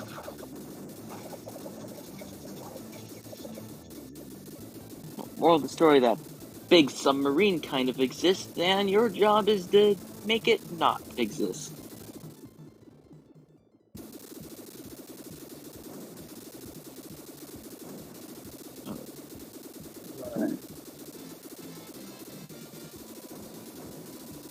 Well, gotta blow those up pretty quick. I want you to destroy the missile silo on this sub, it'll just shoot a spread shot at ya.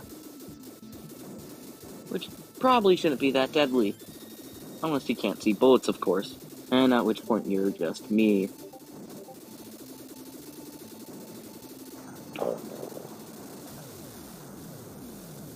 And kablam. Anyway, now this is a pretty impressive, sprite of a tower in the background. It kind of looks like it's 3D, but it isn't. The 3. It's like parallax scrolling. Kind of like that one freaking GG, kind of like that really GG Aleste level with the really good music that we saw earlier today. Alright, those lasers definitely look like pain. Ooh.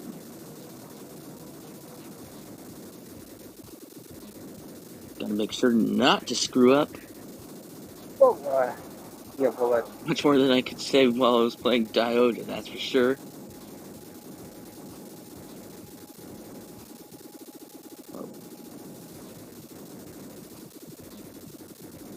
Right.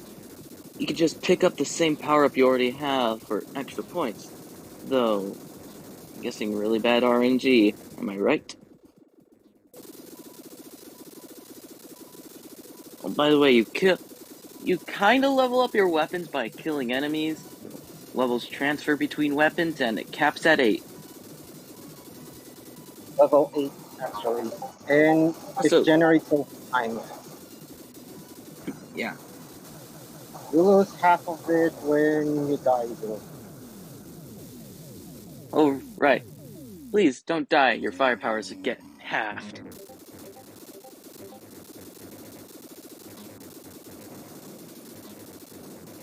Also, someone tell me if I'm correct, but that boss back there was probably a Gradius reference.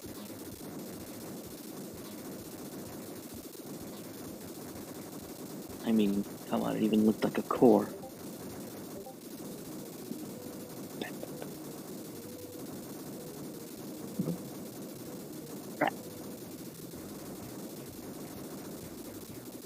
Okay, seriously, this man cannot pick up duplicates today. I mean, seriously, every drop has been a C since, like, when? Like, 2 stages ago?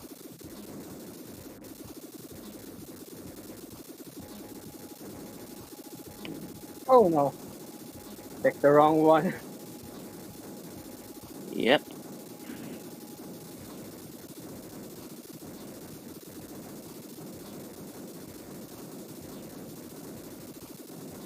Oh god.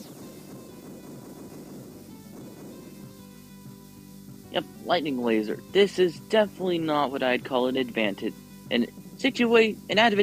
situation. At least now I know what the max level version looks like. Ah, C Purser. Back to normal. Oh, it's boss time. Alright. No. This battleship is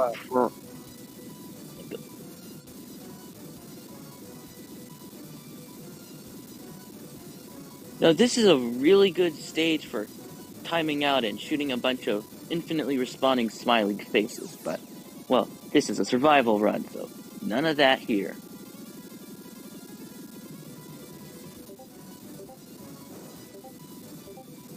The trick I was saying with that is, I make sure to leave at least one turret alive. I think I might not the one that aims. Recover. Hopefully I get Mercer B here. Yeah.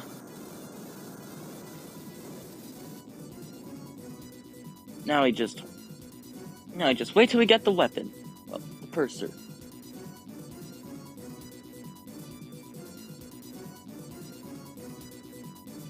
And nope, not it. You can also use this stage to regenerate your bombs here too. Yep. Not even joking, haven't seen a single B pickup since, like, stage 2? Maybe 1? Moral of the story, not in a while. Ah, finally. Alright, so.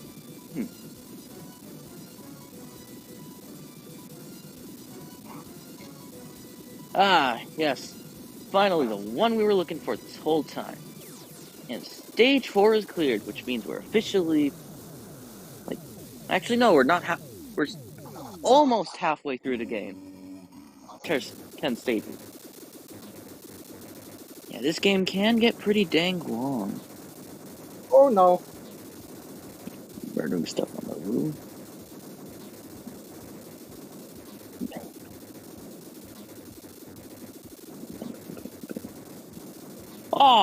Oh, shoot!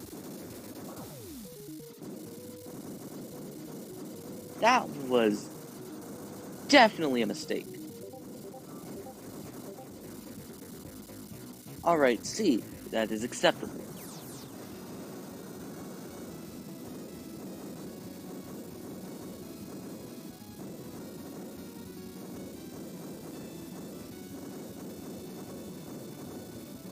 Yeah, the spread shots will really get you.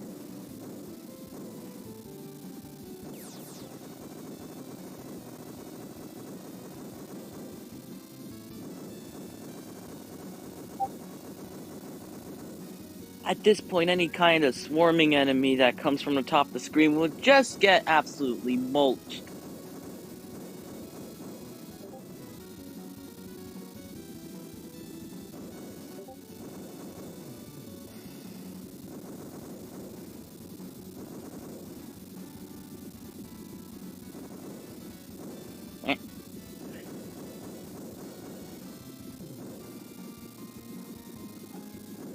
Okay, seriously, the game does not want to drop a C. No, not a C, a B. Like, period right now.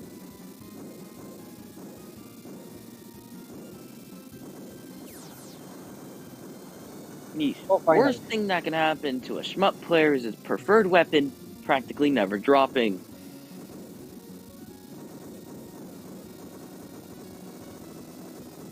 And as soon as I said that, it drops. Why? Because, well, I don't know, luck. This boss, will maybe take a while. Actually, the biggest problem with this boss is trying to avoid being crushed.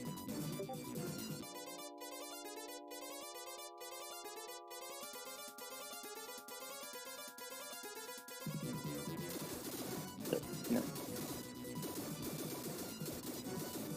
Oh, and moving on in. Once the big arm's down, it shoots spread shot. Now what? Like Spooky Smooth stage 6.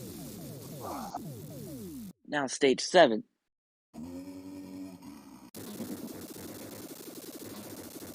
This stage theme gets pretty catchy after a while. Well, maybe.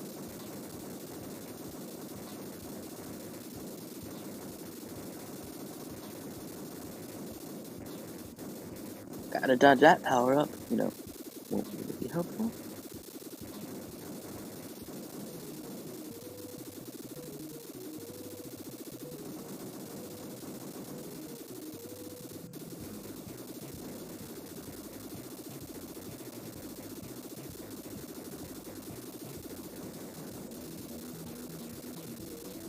Oh, that guy tried to get the drop. God, what am I doing with these puns?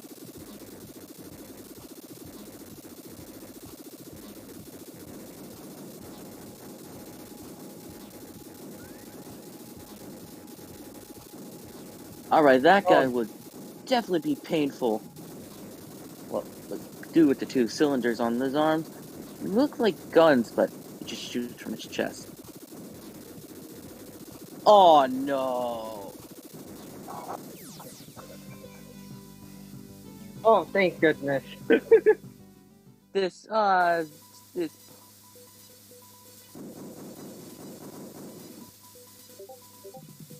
Back with a vengeance.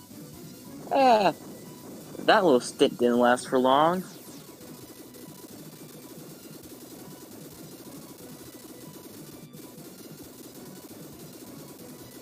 Now let's blow this freaking Gundam looking piece.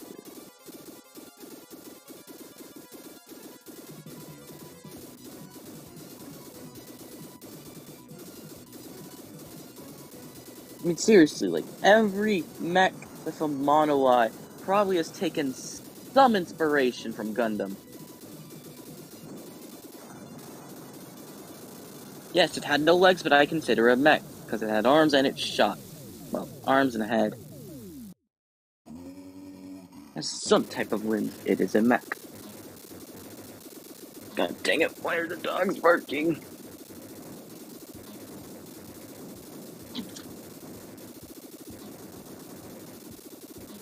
Man.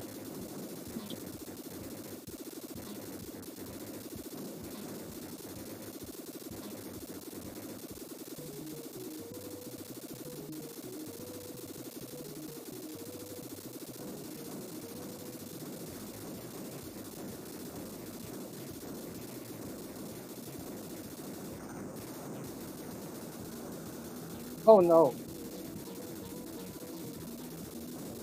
Sorry, I had to be muted for a second. Life event, right? We're just going over absolutely bulldozing this fortress.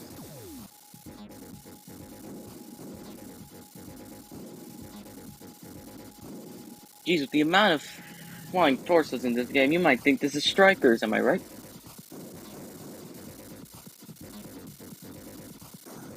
And of course, this weapon again.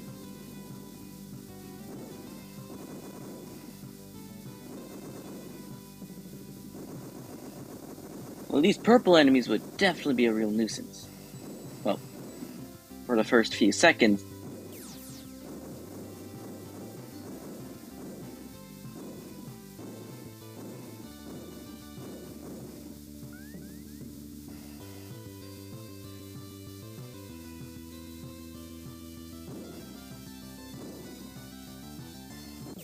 I'm not even joking, like, about 3/7 of the game involves this one battleship.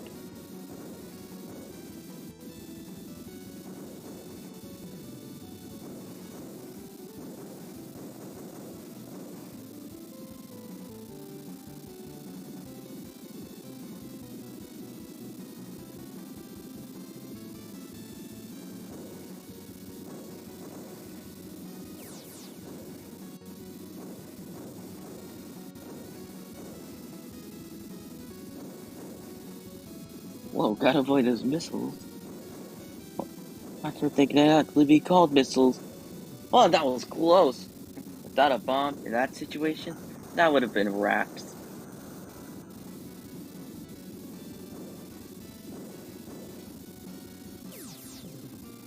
Now, here's an encounter.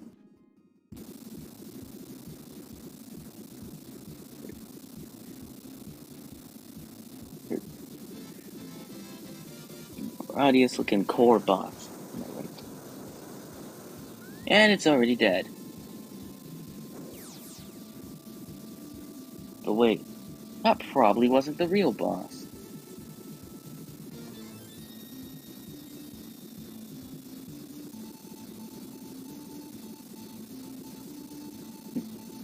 That could be. I bet it's probably more like a slug thing. Or not.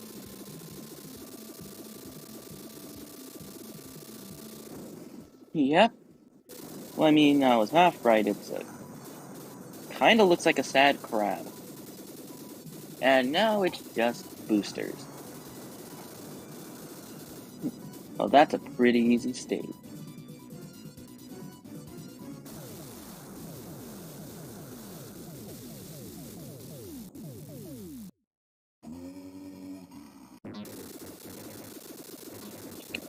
These guys up.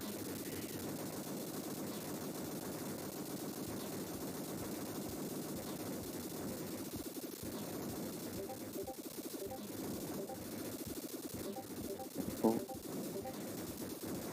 That would be a worthful girl.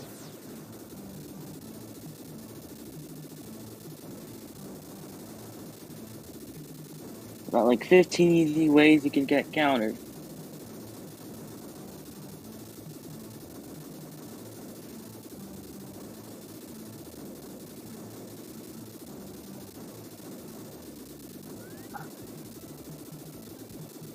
Bang, bang, bang, bang, bang, bang.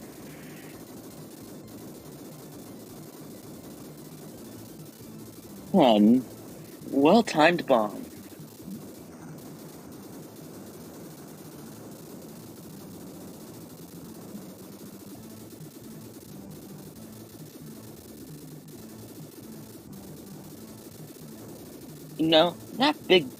That one enemy taking so much time in a borderline cutscene to freaking assemble itself, and then going down in a second. It's like, what a point. It tried so hard, and it flopped.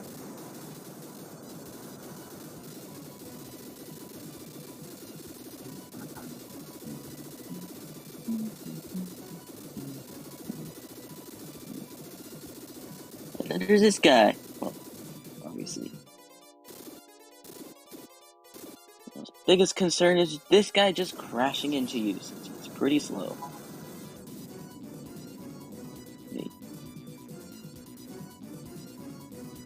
Okay, another that extra life. What? Literally joke. What? Anyway, that's stage 8 done. Okay, false alarm. And that's the Type C weapon. Gotta wait for another, 5 stages to get the spread shot again. Oh, hey, look.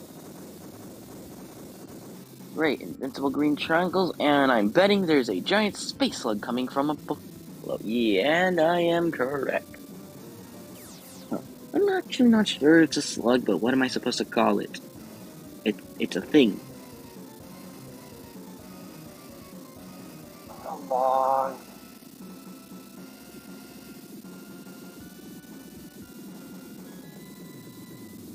Yes, the game turned into a Microsoft PowerPoint. And that's a pretty ominous face.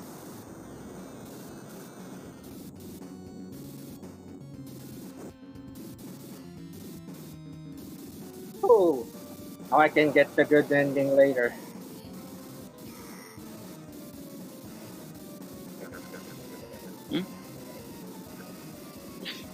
And kaboom. The boss is done. So I think that might have been the difference between a good ending and a bad ending. It definitely looked like it was making a break.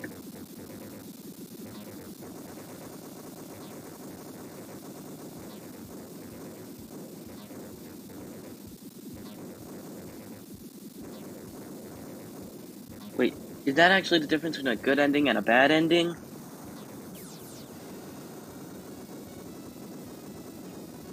Because if so, my observations would be correct.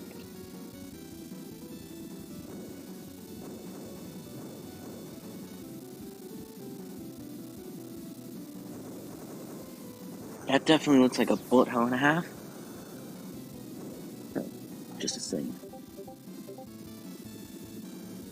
I'll pick it up beat again.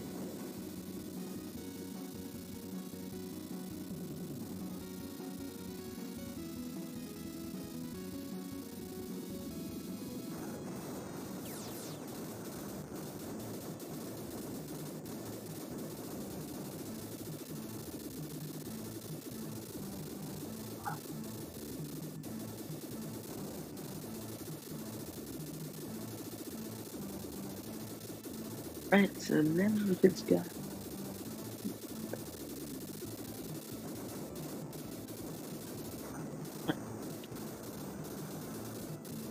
spread shots. You'll love them, you'll know them.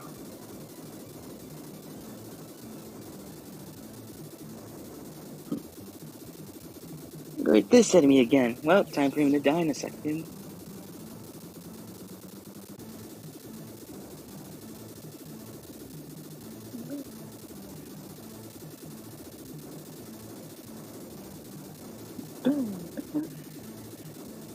bang, bang, bang. Bang, bang, bang, bang. Oh, there's a lot of bang.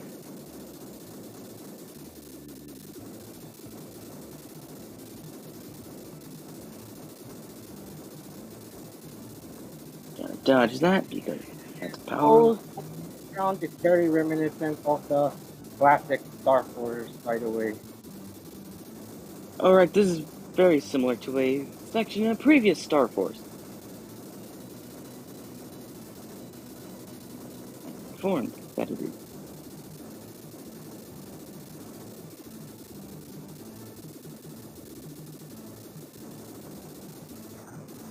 Bomb to further to green enemies and come away with Zuck. Blam, kablam, kaboom. Bang, bang, bang, bang.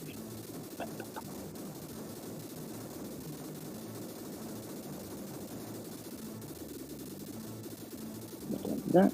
And time for this guy to die.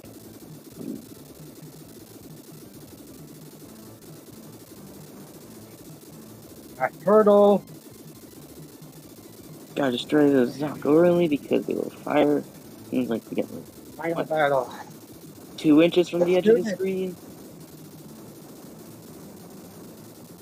Good at measuring units in space.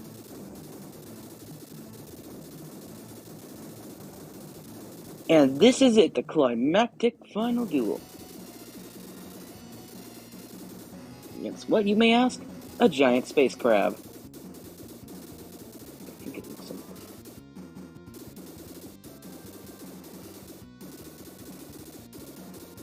Green gems kind of look like eyes, not gonna lie. No, not green, blue. Look at this face just staring at me. Yes. Yes. Boom! There goes any dangerous attacks this guy could possibly have. And stage 10 is clear, and the ending has been officially achieved. Over. The long, boring war. Did I say boring or boring? The peace comes back, again, due to Final Force's courage. Due to Final fight. Thanks, Final Force. Thank you. Service might be told and down. Along.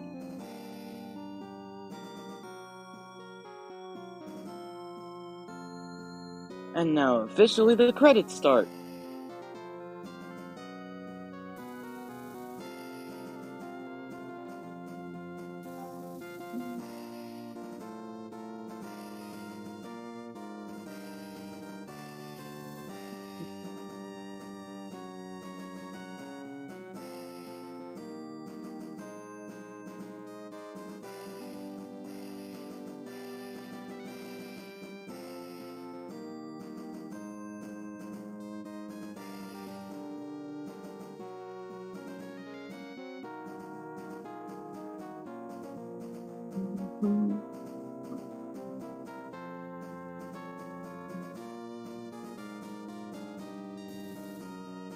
Right. Yep. That's a pretty high score. Thanks for watching my 1cc run of Final Star Force. I never thought I would do it live. This has been a 1cc run of Final Star Force, and the person playing this didn't think he would ever have done it live. Nicely done. Well, life is pretty cool. Yes. Thanks so much for participating, my dudes, and thanks so much for doing Don't do commentary. drugs, kids. Don't do it. Man, and from the Philippines, mabuhay. Yeah, shoutouts to the Philippines. And straight from the NV. Well, yeah. Yeah. Alrighty, so let me pop out the audio here.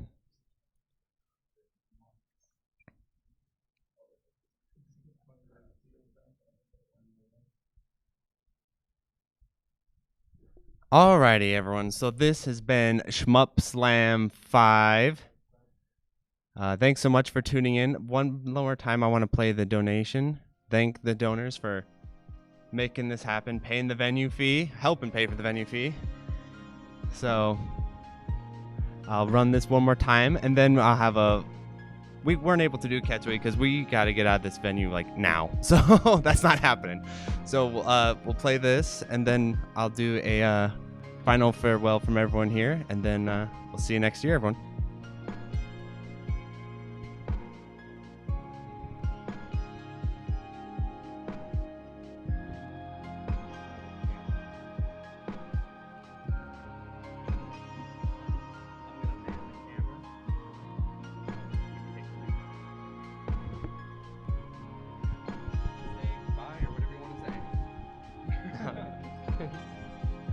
Is it live right now?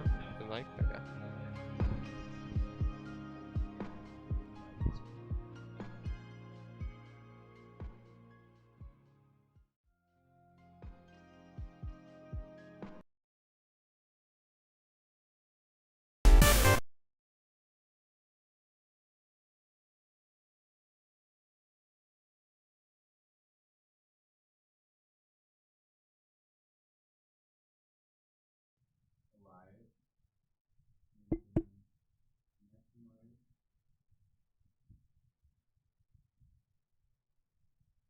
Oh, say thanks so much to Orb. Thanks for the donation, Orb. All right, so goodbye from Shmup Slam 5. Thanks for watching, everyone. See you next year. This is really fun. Yeah, it's great. We had a great time. Thanks, Mark. Thank you to all the donors as well, all the runners. You all did amazing. Can't wait for next year. Yeah, hopefully more people make it out next year. Yeah, he said hopefully more people make it out. Everyone should come. There you go. Last thing I want to say though before we leave is I want to thank everyone who came out in person, because this is like a huge leap of faith, being the pioneers coming out in person. Hopefully the trailblazers for Shmup Slam 6. Hopefully you all, at least some of you, come back. I didn't scare too many of you away. It was actually a really fun time, and there's nothing quite like a in-person event. So thanks so much, and I'd like to thank the donors here at the end. Thanks so much for that. I really appreciate it. I'd like to hang out more and we'd chat more, but we have to get out of this venue, otherwise they're gonna lock us out. So adios, everyone.